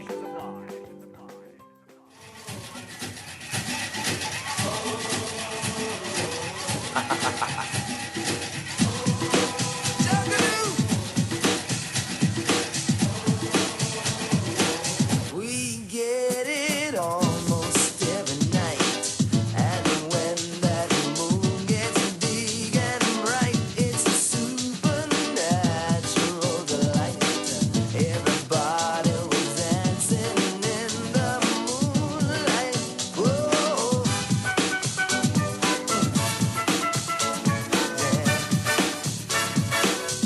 Everybody here is out of sight. People may be dancing into the moonlight on the night of the Red Cross Ball coming up soon. Here to tell us all about what we can expect. Very pleased to welcome from the Bahamas Red Cross Director General Alicia Pinder and co-chair of the Red Cross Ball Committee, Bernadette Bunch. Ladies, great to have you with us. Thank Welcome you, back. Dwight. Good morning. Good morning, Bahamas. And Laverne is here. Good morning. All right, so let's talk about how important the Red Cross Ball is to the Bahamas Red Cross. Alicia Pinder? Yes, of course, the Red Cross Ball is actually the biggest fundraiser for the society, and it's so strategically placed in January. It begins the ball season for all the other ball committees, but it also puts us in a good stead for our beginning of the year income. So the income that we receive from the Red Cross Ball has to take us through until the next fundraiser, which will be the fair. And you know, the products that we have to produce, the programs that we carry out take lots of money. There are a lot of people who are depending on us for Meals on Wheels and also our other programs, other monthly assistance. So the ball is one of those very, very important fundraisers in getting us started in the new year. Yeah, absolutely. So towards the end of last year, we were hearing that donations to charities had fallen a bit. Did you experience that? How bad did it get? We have experienced a decline. Prior to COVID and post-COVID, there was a decline in basically the general donations. Some people still pop in spontaneously contributions, monetary contributions, but the areas that we were very strong in before, like membership drives, where people were always consistently giving, we saw a drop. For whatever reason, there was a drop in donations as far as our unrestricted donations. Yeah, I'm sure you have some theories on what's happening. What do you think's going on? Some of our donors were probably at a mature age. Oh boy. Some of them may have passed on the same, or their incomes may have declined because of retirement. And then, of course, there are other people who, post-COVID, their financial situation has not come back to the place where their overflow of giving happens. Absolutely. And one of the things we thought is that maybe because persons stopped, that they almost forgot to put it in their budget. So that's another area that we focused on. That's rough. So what do you need the most right now? What do you, some priority areas for you? All right, so there are a lot of needs that are out there in our communities, and we would like to expand the way that we serve people. We would like to be able to send more parcels out into different communities. Prior to COVID, we would sometimes just appear in a community-wide event, just let a community know we're coming in your neighborhood, we're bringing goods, we're going to bring information, ways that you could empower yourselves and also prepare for disaster or other social issues. And we haven't been able to do that a lot. So I think that we rely heavily on fundraisers like the annual ball for. Right. So what is the target? Is there a target number, a target amount that you're looking for from the ball? I'm sure Mrs. Bunch can tell you the number of people that we want to see. I would like $1 million, but that's just me. Right. We can help you get there. Let's hope. Hope. Okay, Bernadette Bunch, you got a very interesting theme for the ball. Yes, we do. This is new. Yes. Okay, tell us about it. Our theme this year is Mystic Blossoms, an Enchanted Journey through Asia. Okay. Now, can you imagine on the night of the ball bringing that theme to life? It embodies so many aspects of Asia. Yeah. And we're expecting persons to come out, and we will definitely wow whoever steps into that ballroom. No, not who steps into that ballroom, who steps at the Atlantis Resort that night, because it starts from the entrance. Oh, boy. It's Okay. not just the ballroom. And we're looking for at least 600 persons to come and attend the ball that evening.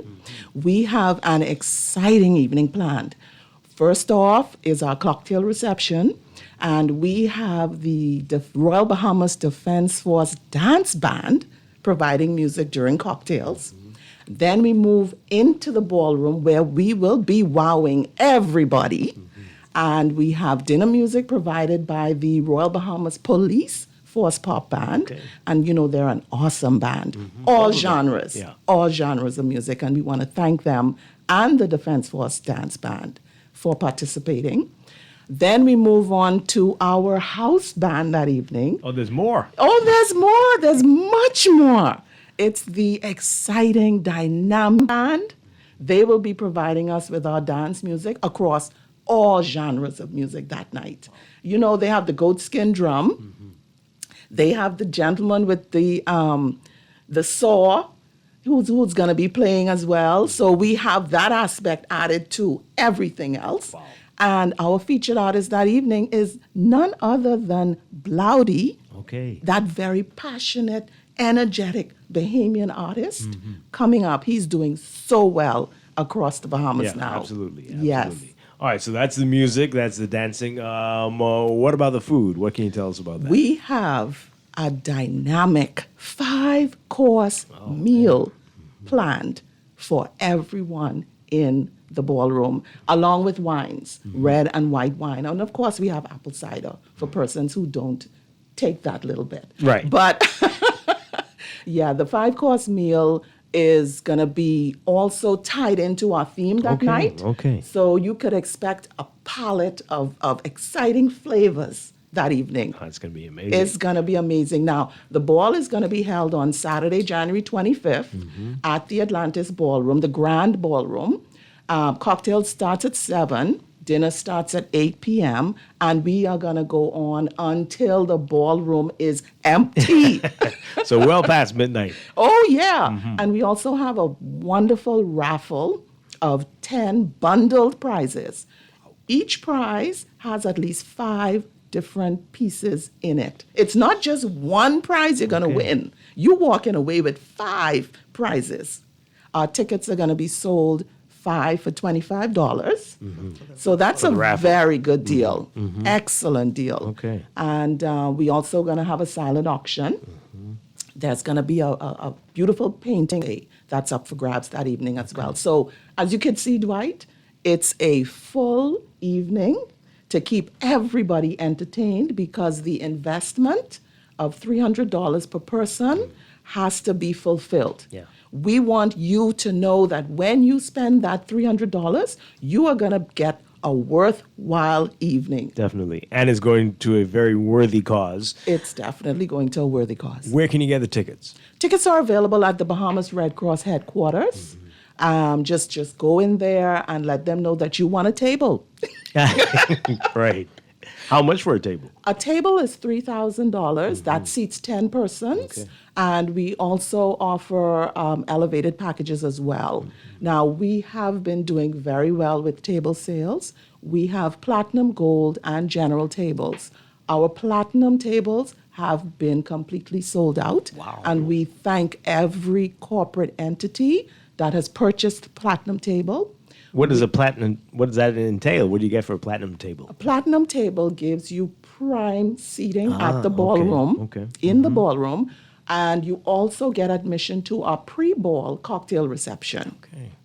So that's definitely something. Too late now if you did. It's too late now, unfortunately. Right. No, fortunately. Yes, it is fortunate. We've been blessed, I must say. That's great stuff. So we do have a few gold packages available. Tell us about that. What's in that? The gold package is also premium seating just behind the platinum tables along the dance floor of the ballroom that evening. Yes. And then he's a general. And then the general tables, yes. And everything. We always ensure that how we place those tables, everyone is going to be surprised and happy that evening. Yeah. We got to keep everybody happy. Yeah. All right. Any other tips for folks who are going to be attending on January 25th? Come dressed to impress. and come And to keep have it an in the excellent Asian time. theme. You know, we're not going to make anyone go that way. Yeah. You can come in whatever you choose, but if you want to come in an Asian theme outfit, that is fine. Gentlemen, wear your black tuxedo or even bend towards an Asian theme as well. We welcome that. Yeah. Alicia? Yeah, so it's going to be an exciting evening. We are very grateful for our title sponsor. You know, the BTC. BTC is our title sponsor, and they have graciously consented to be our title sponsor for 2 years. So this is really incredible. We are also very thankful for all of the many corporations, companies that gave donations for prizes. So we have wonderful prizes, as she said, and that's courtesy of all of those companies. We reach out to them, and we're so grateful that they continue to support us. And of course, we also have our honorees for that evening. Our corporate honorees is Bamboo Shack. That's Mrs. Elaine Pinder and her team there at Bamboo Shack. They've been a great support for us over the years, and this is how we're honoring them. And our individual sponsors, it's a duo this time, is Sir Franklin and Lady Wilson, who are our individual sponsors. They have supported us over decades through their philanthropy, as well as Lady Sharon also was on the ground as a person who chaired balls and fairs and volunteered on Meals on Wheels. So we are so happy to honor them this year. Excellent stuff. And you mentioned it, the fair. Just we might as well put a plug in there. When is that? When can we expect that? It is coming as soon as we put our. As a matter of fact, we've already is already in place. Our date is March 27, and more details will be coming to you very soon. Yes, come back and tell us about that. Yes, indeed. All right, Thank wonderful. you. All right, so Bernadette, before we go, remind folks about the date, what to expect, where to get the tickets, all the information for the Red Cross Ball. Absolutely. The Red Cross Ball will be held on Saturday, January 25th. We will be at the Atlantis Paradise Island Grand Ballroom. Tickets are $300 per person. You can get a table for $3,000. Our theme this year, Mystic Blossoms, an Enchanted Journey through Asia. It's a beautiful flyer, by the way. Promises to be an evening flyer of looks amazing. Fun, food, dancing, holly-gullying, and everything. Yeah. Thank you once again, as Ms. Pinder mentioned, to BTC, our title sponsor. We thank all of our corporate sponsors. We thank companies that have purchased the platinum and the gold tables, and anyone else who's purchased a table to attend the ball. We thank the entire Bahamas for their continued support of the Bahamas Red Cross. Congratulations to our corporate honoree, Bamboo Shack, Miss Elaine Pinder. Congratulations to our individual honorees, Miss Sir Franklin and Sharon Lady Wilson, for their contributions to the Bahamas Red Cross over the many years. Wonderful stuff. So just a clarification, that's March 29th, that's the Saturday, and I think that we're going to be doing something prior to the 29th, and that'll be more to be seen. And of course, stop into the Red Cross. We have your tickets waiting for you. Individual people, you could come, your couples, come and buy your tickets. It's going to be a great event. Promise. Definitely. Again, Saturday, January 25th. Yeah. After that, so Yeah. it's very close. Get ready for it. Mystic Blossoms, an Enchanted Journey through Asia. Ladies, thank you so much for being here. Thank you, this morning. Dwight. Thank you, Bahamas. Alicia Pinder and Bernadette Bunch. Good luck with the ball. Thank you. And we hope to talk to you again soon. Okay. All right. We're going to take a break for news and be back with Morning Blend Business in just a bit. Stay with us here on Guardian Radio 96.9.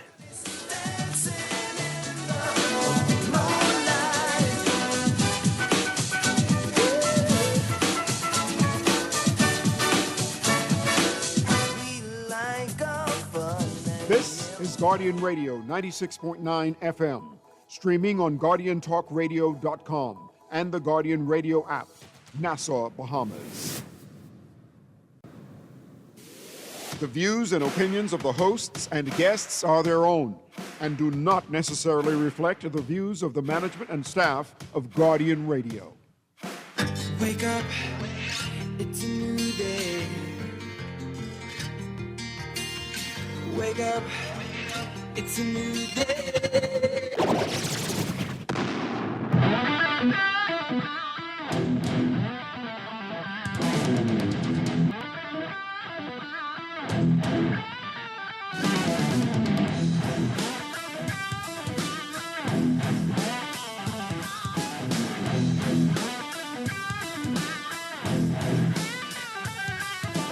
Good morning and welcome to Morning Blend Business on this Thursday, January 16th, 2025. Welcome back to our Morning Blend listeners. Once again, I'm Dwight Strachan along with Laverne Gardner. And this morning we are continuing to talk about the challenges facing unions in the country, especially after the industrial action we saw this week. This morning, it's a group that doesn't get much attention, but they are facing issues, as we'll hear from President of the Bahamas Docks and Allied Venues Association, Wendy Constantine. Wendy, great to have you with us. Good morning. Good morning, Dwight. Thank you. Good morning, Bahamas. Good morning, TUC. All right. So, again, you are an affiliate of the TUC. Tell us your role within the Trade Union Congress as well. Yes, I am a president. I'm an affiliate of the TUC, and I'm also the chairman of the Health and Safety Committee. Okay. All right. So tell us about the Bahamas Docks and Allied Venues Association. Who exactly do you represent? We represent self-employed persons that rent from the government. So those types of unions are completely different from governmental unions. So I represent Portisky Dock, Farmers Market, Montague, Western Esplanade. Yeah. Okay. That's quite a bit. Yes. Did you all take part in the industrial action this week? Yes, we did. What form did your mental Well, we closed rest our day businesses take? for several hours during the day. Mm-hmm. And for clarity, it was not a strike. It was a call-in. And I'm very concerned about an emotional well-being of workers in this country. We see a rise in high blood pressure, diabetes, strokes. Persons are just dropping dead. I mean, we have to contend, the workers of this country have to contend with the challenges that they have. And then we have all of these compounded situations on them. And it's I look at the statement where they said that the call out was unsuccessful. If that's the way that they're looking at it, it shows why we are in this position that we're in now. Yeah. You should be concerned about the well-being of workers in this country, and especially the nurses and the doctors. I wouldn't want a nurse or a doctor that is not in the right frame of mind to tend to me. Right. So I think based on those comments, I think we're seeing why we are in this place right now. Yeah. All right. So those issues that you mentioned, are they work related or just lifestyle and? They're work related. Take for instance with Portisky Dock. 3 years and 9 months we had a fire on Portisky Dock, where 6 Bahamians lost their businesses. Right. The previous administration let some things in place. One being the marine piles. Marine piles are the piles that you would put in the water so you could extend out to build your business. Without them, the importance is, I think people think that, oh, they just want to be on the water. No, that is the foundation of your business. And we have yet to receive those piles. 3 years and 9 months, we have persons out of business. And it's not even just 3 years and 9 months, because prior to that, we had the pandemic. Right. Restaurants was the first to close and the last to open. So technically, you have those persons affected by the fire that have been out of work for technically almost 5 years. Yeah. And so, any idea as to when this is going to be resolved? What are you hearing from the government? Talk. Yeah. Wow. So let's. So what exactly is the Laverne? morning? Sorry. What exactly is the delay? Why can't we receive the piles? Like, I have there's a no shortage idea. on piles somewhere. I don't know. You know, the people who provide the piles are currently out of piles because there's a need for piles somewhere. Like, what would be the reason? I have no idea. It's not even logical as to what's happening. But I know about 2 or 3 months ago, I tried to reach out to the Ministry of Agriculture, and they said, seeing that we had filed a trade dispute, they were unable to talk to me. What is ironic is that the memorandum of understanding, which they seem to don't even want to, in no shape or form or fashion, to acknowledge, was signed to create and foster dialogue. I mean, we have to be able to sit to the table and reason and work things out. All right, So for your union, you're not even sitting to the table, because other unions said they're meeting, but it's just like you said, talk. Well, we have nothing is happening. Are you we able have to get meetings with whomever? we have had meetings, but again, they write down stuff in their books and you leave and, see you later, and then you go back again, and, it's just nothing comes out of those meetings. Yeah. Talk is cheap and money buy land. All right. So again, you said self-employed business owners who rent from the government, right? Yes. So I'm sure many are wondering what would you get out of industrial action if you were to close early? Aren't you hurting yourself more Well, than anything else? It's more of the solidarity to stand with our other affiliate unions, because they stand with us when we are in problems. So whether we benefited or not, we are together because we are stronger together. And Dwight, what I find so ironic is that we've been trying to get lease agreements for these various areas. You must want to make these persons self-sufficient, responsible. Thus, doing that will take some burden off of the government. If a lease agreement had been in place, these persons, the association could have partnered with an insurance company, and these persons could have insured of only the structure. And then we wouldn't have to be going back and forth with the government, because we could claim from our insurance. But it seems like they don't want to make these persons self-sufficient. So nobody has insurance on Potter's Key? No. We don't have electricity. We're still on generator. And generator is not a main source of supply. It is just to use if you're building something, you need to use a skill saw or something for. But those persons, all of these self-employed vendors are very resilient people. They're very resilient. They are managing to still maintain successful businesses under these types of adversities. They could be mended. Potter's Key Dock alone, just the vendors, I'm not going into the fishermen's and those things, employ over 300 and some persons. That's chefs, that's kitchen helpers, bartenders, waiters, waitresses. They contribute to the society. Yeah. Why won't they partner with these persons? All right, so let's go back. Explain everything about how this works. It is all just rentals. There's nobody who owns the stall. There's nothing like that there. No. But that is what Arawaki, you're. all of those persons. Same thing with Arawaki. We rent. Across the board, We rent. We rent. nobody owns. I mean, there's a lot of expansion going on. No. Persons are putting thousands of dollars into Yeah. these buildings without any form of security. We should be able to have a lease agreement to say, I want to put 120, 30,000. At least you know you will reap back. Nobody owns any of the things at Arawaki. No. Really? Really? Because I mean, they're balconies and they're all this, and people adding on a whole Yes, other and they're fighting wings. for a lease agreement. Okay, this is odd. Yeah, that's okay. Yeah, let's talk about. So you've been fighting for this, trying to not even. So you just rent from month to month, or Yes. And I think, too, that is a disadvantage to the vendor, to the self-employed business person. I don't like to use that word vendor, because at any point in time, someone could say, I want that spot.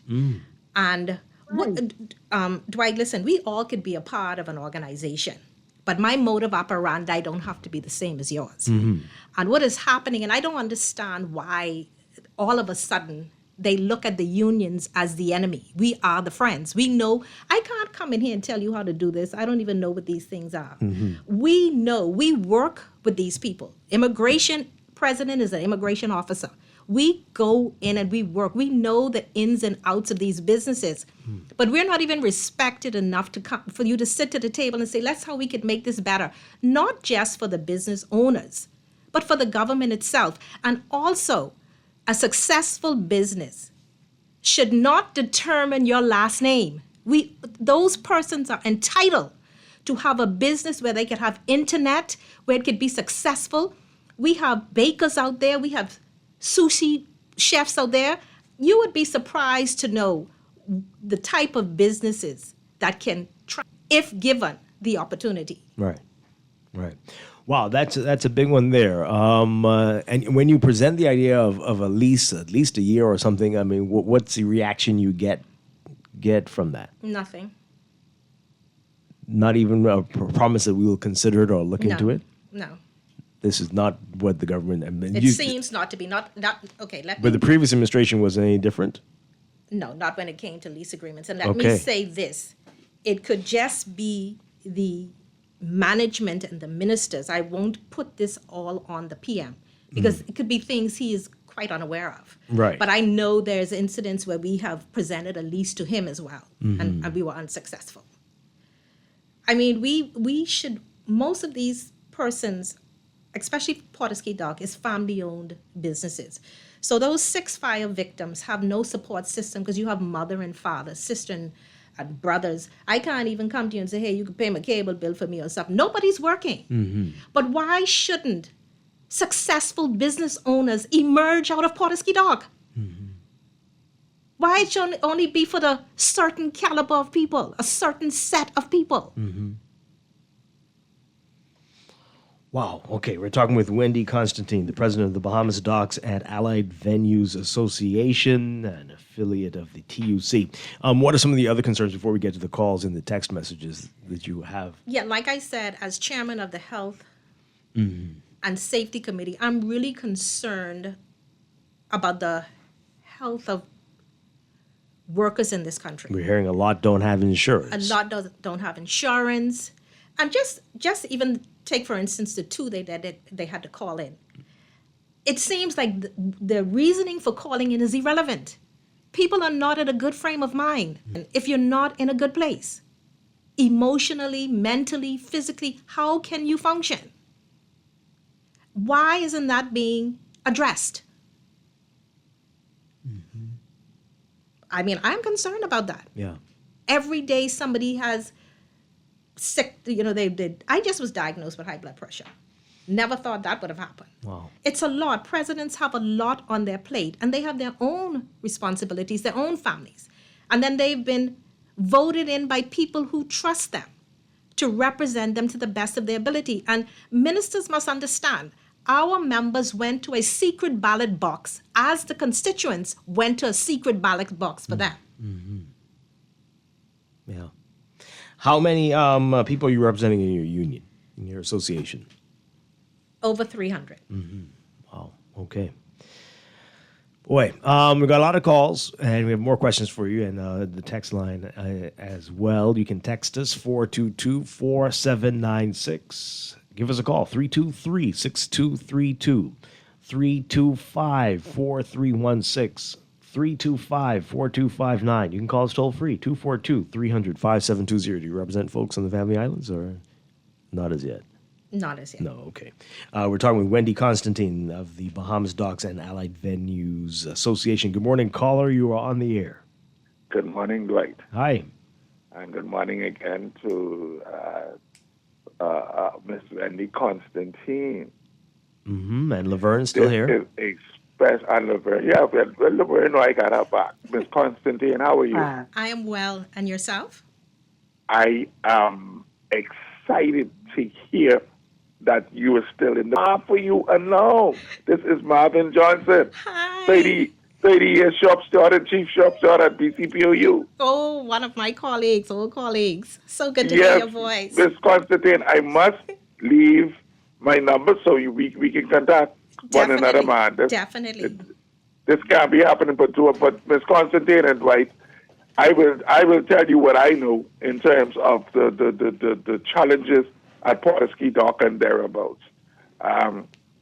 We had seven off meetings back in the day when I was active in the unions, and what the problem was that the owners and the big oligarchs at Paradise Island wanted Porterski Dock to be clean. They wanted everybody from there. Now, Mr. V. Alfred Gray attempted that through some body cleaning of the dock and beautifying the dock. Only he came to find out that most of the vendors at Port-of-Ski Dock supported the Progressive Liberal Party. So that action was halted. And what's happening today, I can't really say because, I'm not active anymore. But that was the crux of the matter, that Saul Kirchner wanted those vendors away from there. He didn't want them. He didn't want them there. Wow. Okay. This is a long-standing problem. I want Go to on, comment Wendy. to what Saul Kirchner wants or don't want. We must understand and let's let the pandemic teach us a grave lesson. Those people packed up and left, but Bahamian business owners kept this country afloat. Small to large businesses, the budget boys, the consumer meats, we could go on, who kept this country going. So we have to be careful when we want to please these investors. Bahamians first. I'm trying to figure out what could be the reason why they wouldn't want to do a longer term lease. I mean, Right. what are the That doesn't drawbacks? make any sense to me. I mean, I do think. Well, like What are Mr. some of Johnson said, maybe there's some hidden the agenda that we are unaware of. some Because it's powerful folks behind. it's not logical that you would want to put something in place that would help you even as the government and take some burden off of you as the government. Yeah. And businesses like this, I think the government should take a back seat and just be concerned about your rent, because it's a very intricate way with these type of businesses. It's not as simple. It's not about industrial agreements and back pay and these. It's different. These are it's about successful businesses. Yeah. And so certain things need to be in place. If I rent an apartment, I want certain things. It's no different. I mean, could it be? I mean, that's a reach though. That folks, you said some of these folks have been there for years. 50 years Yeah. or so. Do you know that Arawaki was birthed out of Port-of-Ski Dock? Right. Port-of-Ski Dock is the mother to Yeah. Arawaki, and we've been left back in the Stone Ages. Wow. Yeah. I don't know. Could that be it? They're thinking that some people have a stranglehold on this, and so we're not going to help to entrench them, and we'll just keep them month to month. I mean, I know how some folks think around here. Yeah. I wonder if that's it. Wow. But they don't say that to people downtown, though. Exactly. It's very interesting. Good morning, caller. You're on the air. Are you there? Hi. Good morning. You're on the air. Hi, caller. Good morning. We can hear you. You are live. Hey, morning, you guys. How you doing? Doing well. Hey, a quick question for your guest, right? What are they planning on doing about the sewer scent that's coming from Port-of-Ski Dock? Because that's been happening for a number of years now, and no one seems to solve the problem. That have to be a health risk, and smelling mess at the same time. It's been decades, eh? Do you know the answer, Wendy Constantine? Well, that sewer isn't actually at Port-of-Ski Right, Dock. It's closer to the bridge. Yes, it is. And again, all of these matters we are trying to have resolved. And again, I have no logical answer. Wow. Let's take another call. Good morning. You're on the air. Good morning, Dwight. Good morning, Miss Constantine, and good morning, Laverne. Hi. Good morning. Good morning. Sitting here, my heart again aches for, Bahamians trying to succeed in their own country. I remember that fire out there very vividly because one of the venues that I frequent often was one of those impacted by being burnt down, and I will deliberately call the name because I'm anxiously waiting for its return, and that was on the western side of the dock called Blue Waves. Yes, Les. Very popular spot. Yes. Was owned by Les, to hear the cry and to see persons, still crying out for assistance to get their individual businesses rebuilt by a caring government. We look at the infrastructure, and I'm so happy, Ms. Constantine, that you brought it up, because I remember Port-of-Ski very well as a little child, as my aunt was one of the vendors out there. And to hear that our key was actually really prompt our people to basically get Port-of-Ski back on the go again. We're talking about Bahamian families here. We're talking about the economy again.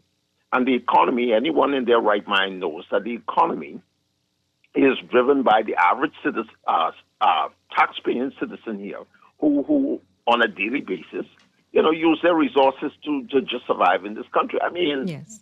How much more crying does the Bahamian people have to do in order for a caring government to really take them seriously? My last point here, Dwight, before I go on something previously with this strike with the doctors, I mean, the statements of our Prime Minister, in my humble view, was very disingenuous. When you talk about professionals who on a daily basis put their own lives at risk to take care of us. Do you know how many infectious diseases run around the hospital, but yet the doctor or nurse carry that same disease back home to their family? Yes. Do you know, I mean, to hear absolutely that there's no type of insurance from a governmental standpoint, even if it means, or PHA standpoint, even if it means that they added as a part of a benefit for these doctors and nurses, just to have that as they catch anything. You're trying to tell me that does not exist? My mother has been a nurse in this country prior to her death for well over 40 years at PMH. Wow. And everybody who knows her name speaks quite well about her. I mean, where is the care for these professionals in the medical profession? Where is the real dedication and care by a caring government to protect them?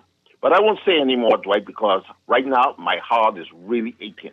I am sick and tired of talking about nation building, and to hear our governments, successive governments, do not go far enough to take care of our people, especially in this profession. It is very pathetic to me.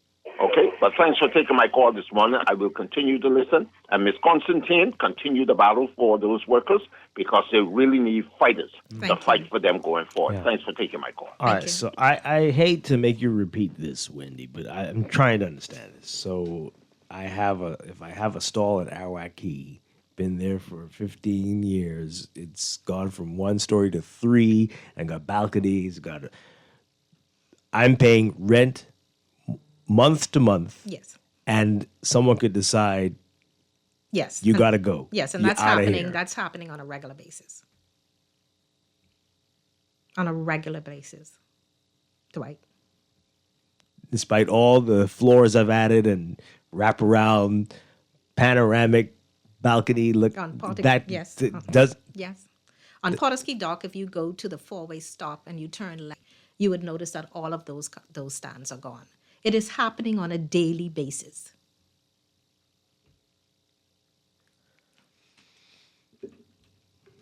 Laverne, you might have to continue the interview. I don't even know what to say. I don't know what to say either. How are you putting in all this investment in this stuff? Right. You're investing thousands, hundreds of thousands of dollars. You want to beautify this area, your spot, make it more attractive to people coming. And like over your head, there's a looming fact that even if you were there for 20 years, next month, someone could say, okay, no, we're not renting this. Can you imagine renting an apartment month to month like this? I mean, what is that, a hotel room? Like we got a better offer. Someone, cousin, sister, friend, god, brother wants this spot. Like, but Dwight, I'm a fire victim, and I've been on Portuguese Dock 15 years. Wow. And you just gotta hope someone don't dislike you or some kind of problem that you're safe. Well, you just out there every day by hope. Wow. And my concern is that these type of places, Aram Bailey Park, the straw vendors, this is our culture, and we're losing it. We must stand firm. I mean, even the musicians' unions. You represent the R&B? Okay. President Brown, but I'm just saying, all of these places, we are losing our culture, our identity. We must preserve these places. We must do something to preserve our culture and these types of places. Yeah. Wow. Okay. The lines are all blinking. We've got to take these calls really quickly. We're running out of time too, but let's see what you got to say, folks. Good morning. You got to make it a little snappy today. Good morning. You're on the air. Yeah, Dwight, I didn't get a chance. Go really quickly, Marvin. Yeah. Go on. I need to leave my number. No, we have it from the other day. I sent it to her already. Okay, very good. Very okay. good. All right. How did he get it already? Good morning, caller. You're on the air. Yes. Hello, Dwight. Hi. Good morning to your guest. Good Just morning. let me say something to her. Kirshner saw the value of Porter Ski Dog. That means it has a value. There's a concept called a sovereign trust.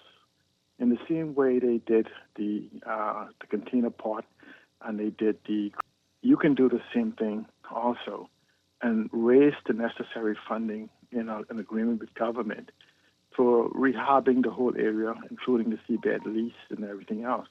I think then when you take it out of the hands of government, then it's no longer subject to the political will.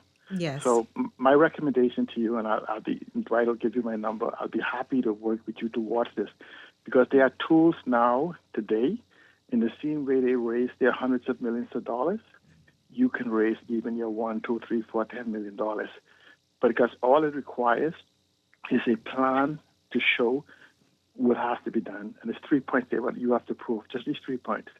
It's the value of what you're developing equal to or greater than the money you're getting. Second point is the revenue generated will be equal to or greater than the servicing the loan and the expenses, and is there an exit plan for the investors. All three of those could be achieved. And I was you, I would move towards petitioning for control in a sovereign trust, and you will act as the sovereign asset management and remove government from its involvement in its development. Because just ending, Dwight, Atlantis would not invest $1 unless they get $1.50 back. Then Bahamians should do the same thing for ourselves. Thank you so much. All right, thanks a lot. Let's see if we can get this call. Good morning, caller on the air. Turn on your radio for us, please. Good morning, Dwight. Hi, good morning. And good morning to Miss Constantine. Good morning. Good morning, Laverne. Good morning. I'm listening to that. I wanted to ask the lady with Porter Skis, who would clean the waterways out there? Because I fishing out there a lot. And I've noticed a lot of in the evenings, like when the tide is coming in or going out, there's always like bags of garbage that floats with the current. So it goes so far and then it comes right back in. Up in the corner there at the entrance, there'll be a lot of garbage piled up in there when the water's coming back in. Who would be responsible for cleaning? Like I look at that some evenings and I wonder who in the boats out there, who have a boat out there that can actually clean that, because that's going to be in the short order like the garbage pile in the Pacific. Okay. Yes, well, we do Thanks a lot. have garbage pickup there, and sometimes the dumpsters do have an overflow, depending on how often the garbage truck comes out there. So that is something that I can inquire about and see if I'll get an answer on that one too. Wow. Getting a great question here about Arawak Key. People are noticing the expansion on the Western Esplanade side, the sand. Are those folks paying rent? Are they under the same rules as the Well, if the we get stalls? into Western Esplanade, that's going to be even more traumatizing because they don't even have running water. So that's a whole nother show for a whole nother day. But quick answer. Are they paying rent? Do you know? And it really does seem a little haphazard over there. I mean, it's stall in front of stall in front of a stall. So what's happening? That's the Ministry of that's Parks and Beaches, and we're having some difficulty with them as well. It's just difficult. But they are paying rent. No. Because they had formed a committee, a development committee, to try to put some things in place. I have not heard anything about that committee at all. We were supposed to sit on that committee, and this is years later. It's getting chaotic over there. It's chaotic everywhere. Junkanoo Beach, we're having our challenges with all of these areas. And you represent those folks on Junkanoo Beach? Yes. Yeah. They're paying rent, though. Yes. But still month to month. Yes. Wow. Okay. This is not making sense. Good morning, caller on the air. Are you there? No. Okay. All right. Yes. Hi, caller. Good morning. You're on the air. Okay. Call us back. 323-6232, 325-4316, 325-4259. One more call. Good morning. You're on the air. Good morning, Dwight. Hi. How you doing? Doing well. I want to say morning to you and everybody in studio. Good morning. You're correct this morning. We are losing the culture war, but we're also losing our country. And most recently, with the price of eggs, $9, whatever, we're losing the capability of feeding or affording to feed ourselves. Is it true that the cruise industry does the same VAT that you and I pay? No, I can't. Oh, yeah, we don't know. Well, could you find that out? Because I know you're very good at investigative reporting. Oh, But you're if, asking. if Okay. 9 million people are coming to my country, 7 million, whatever, find the number of people that come by cruise ship and find out if all those ticket sales, because of the business happening in our country, are they paying the same VAT? And are they paying the same business license at your small struggling business? Because if we did tax 9 million people, we might not have to put the same tax on our people. Okay. Now, I want you to think about that. Well, you know, we know that there are very different rules for certain people That's right. in our country. You are so correct. Mm-hmm. And I'm asking you to find the information and present it as soon as possible to find out if there's business happening in your country and if there's people that are not paying the same tax. You see, you tax volume. So if you got 9 million people, don't put 10% VAT. Let's lower it to 3% instead of 10% on 300,000 people, us. We could lower this VAT to 3% if we started taxing everybody equally if they're not paying the same tax. No tomorrow, Dwight. Hey, you have a good one. Okay. All right. Thanks a lot. We'll see what we can Thank find you. out. All right. So we're running out of time. So what is next for the Bahamas Docks and Allied Venues Association? You've had your 2-day mental rest period, but where do you go from here? Well, we're waiting on instructions from our president, Mr. Obie Ferguson, and he will guide us in the right direction. Mm-hmm. You But have some we're- unique issues, though, compared to some of the other unions. But the good thing about it, with Mr. Ferguson being self-employed, see, it's very difficult. If you don't walk this walk, you wouldn't understand it. So he understands by being a self-employed person that some of the challenges, even though it's different with him being an attorney, but he's still self-employed. He has staff. He has the same things that basically you would have. So he can understand some of the issues that we're having. Not all, because like I say, vendoring is a very strange thing. It encompasses a lot of stuff. But we hope to continue the talks and soon get around the round table and get some of these issues resolved. I'm hoping to come back and tell you, hey, we have a lease. You know, I am hoping to come back with some great news at some point in time before Jesus busts the cloud. And what were you aiming for? You a 1-year lease? Well, we're aiming for at least 10 to 20-year lease to give persons an opportunity. Let's take the fire and $30,000, $40,000 into their businesses to rebuild. That's not including the equipment and stuff that they would have to put in there. And then you should have something to keep your business afloat. This is a real business. This is no play stuff. So you would need some time to reap back what you put into that business and then to start to see a profit. Yeah. We would settle for 10, but we would like more. But, you know, we're reasonable people. Mm-hmm. Yep. And who's the minister responsible for this? This is who do you- Jomo Campbell. So agriculture. Yes, and but mineral agriculture for resources. some areas, and then we have some preview like John Canoe Beach's Ministry of Tourism, so it varies. Okay. Yeah. Oh boy. All right.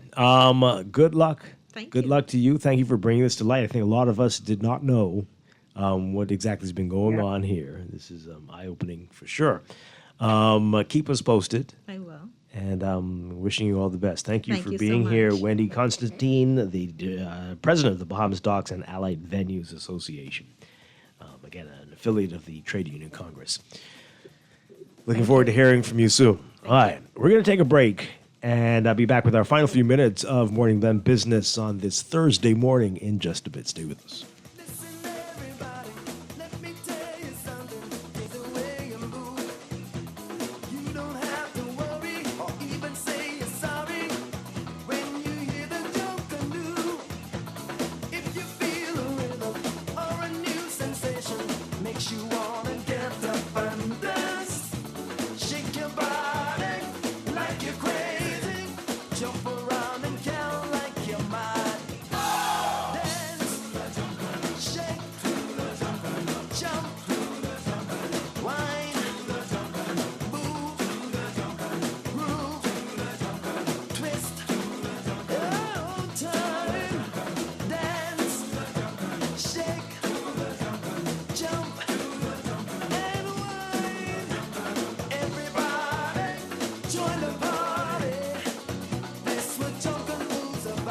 This holiday season, give the gift that lasts a lifetime. Financial freedom with CFAL. Whether you're looking to take the stress out of holiday giving or plan for the future, CFAL has you covered. With our suite of savings products, you can start with a minimal upfront investment and low monthly contributions.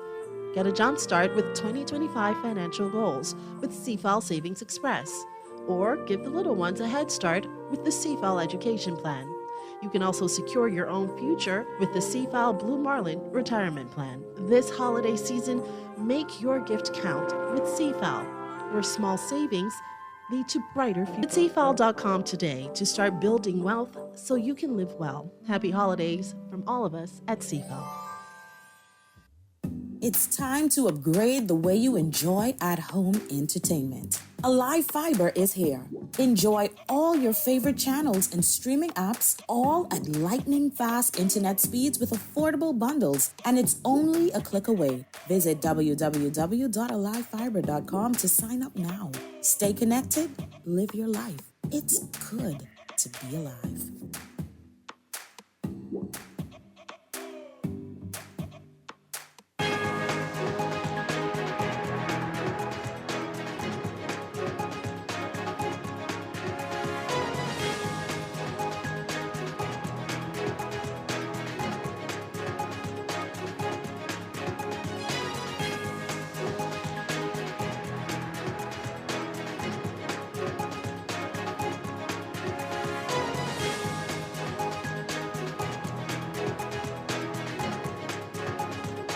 It is time for your morning business report brought to you by CFAL. The government is not tied to the idea of twice monthly pay periods for the public service if the majority of public sector workers don't want it.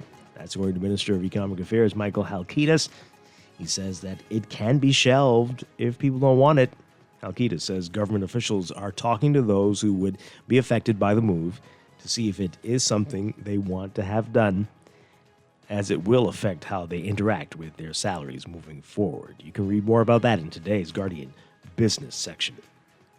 The Consumer Protection Commission has recovered 27% of the claims for consumers that it processed in 2024. Senator Randy Roll, executive chair of the CPC, saying in a statement that the $34,745 in claims, successfully recovering $240,425 on behalf of consumers with a myriad of concerns like defective goods, lost items, unfair pricing, and more, saying the CPC has received claims from all industries, from shipping and freight forwarding to supermarkets, hair supply stores, noting that the remarkable recovery underscores the Commission's dedication to addressing consumer grievances. According to Roll, his key highlights for the CPC during 2024 were the number of relationships it's been able to build with both consumers, providers and consumers, and in bringing relief to as many behemoths as possible. CIBC Caribbean has issued a warning to its clients in the Bahamas and Turks and Caicos about a phishing scam that arrives to potential targets through text messages. The bank said that the text messages alert the targets to some problem with their bank account and prompts them to click a link to resolve the issue. According to a statement from CIBC, fraudsters have been sending the text messages to persons stating that their accounts were placed on hold and that their cards were locked, and requesting them to click on a link to enter their banking credentials in order to regain access to their accounts. The bank reiterating that it does not send out text messages with links for clients to click on. It says that clients who receive any communication with links should check that they are from a bona fide source prior to attempting to click on them. CIBC says it's taking steps to address the issue by reporting the fraudulent sites. This smishing is a scam carried out through text or SMS, also known, and it says that the scam attempts to trick the message receiver into clicking the link and revealing personal details. Overseas,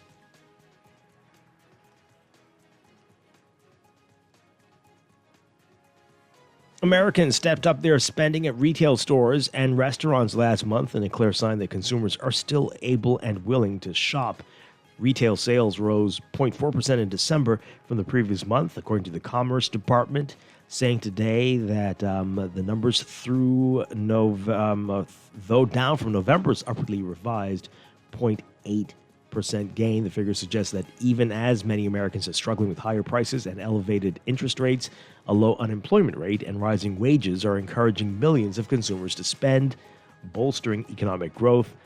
Last Friday, the government reported that employers stepped up hiring in December and that the employment rate fell to a low 4.1%. In your Market Watch, recapping trading on the BISX from Wednesday, your market movers, APD Limited, moving 115 shares, closing at 44.64, unchanged. Emir Incorporated, moving 273, unchanged at 8.78. Consolidated Water up 6 cents, closing at 5.25. The BISX All Share Index closing at 3,091.73, up 0.06. That's your Market Watch. And that is your morning business report brought to you by CFAL, growing wealth for future generations.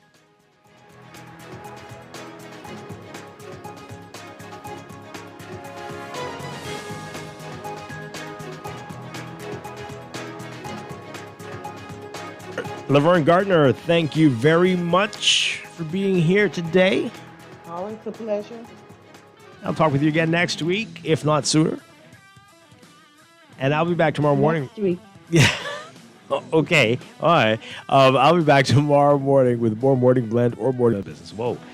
Here on Guardian Radio 96.9. Dwight Strachan, have a great day, everybody. Stay tuned for On the Clock with Aaron Green next.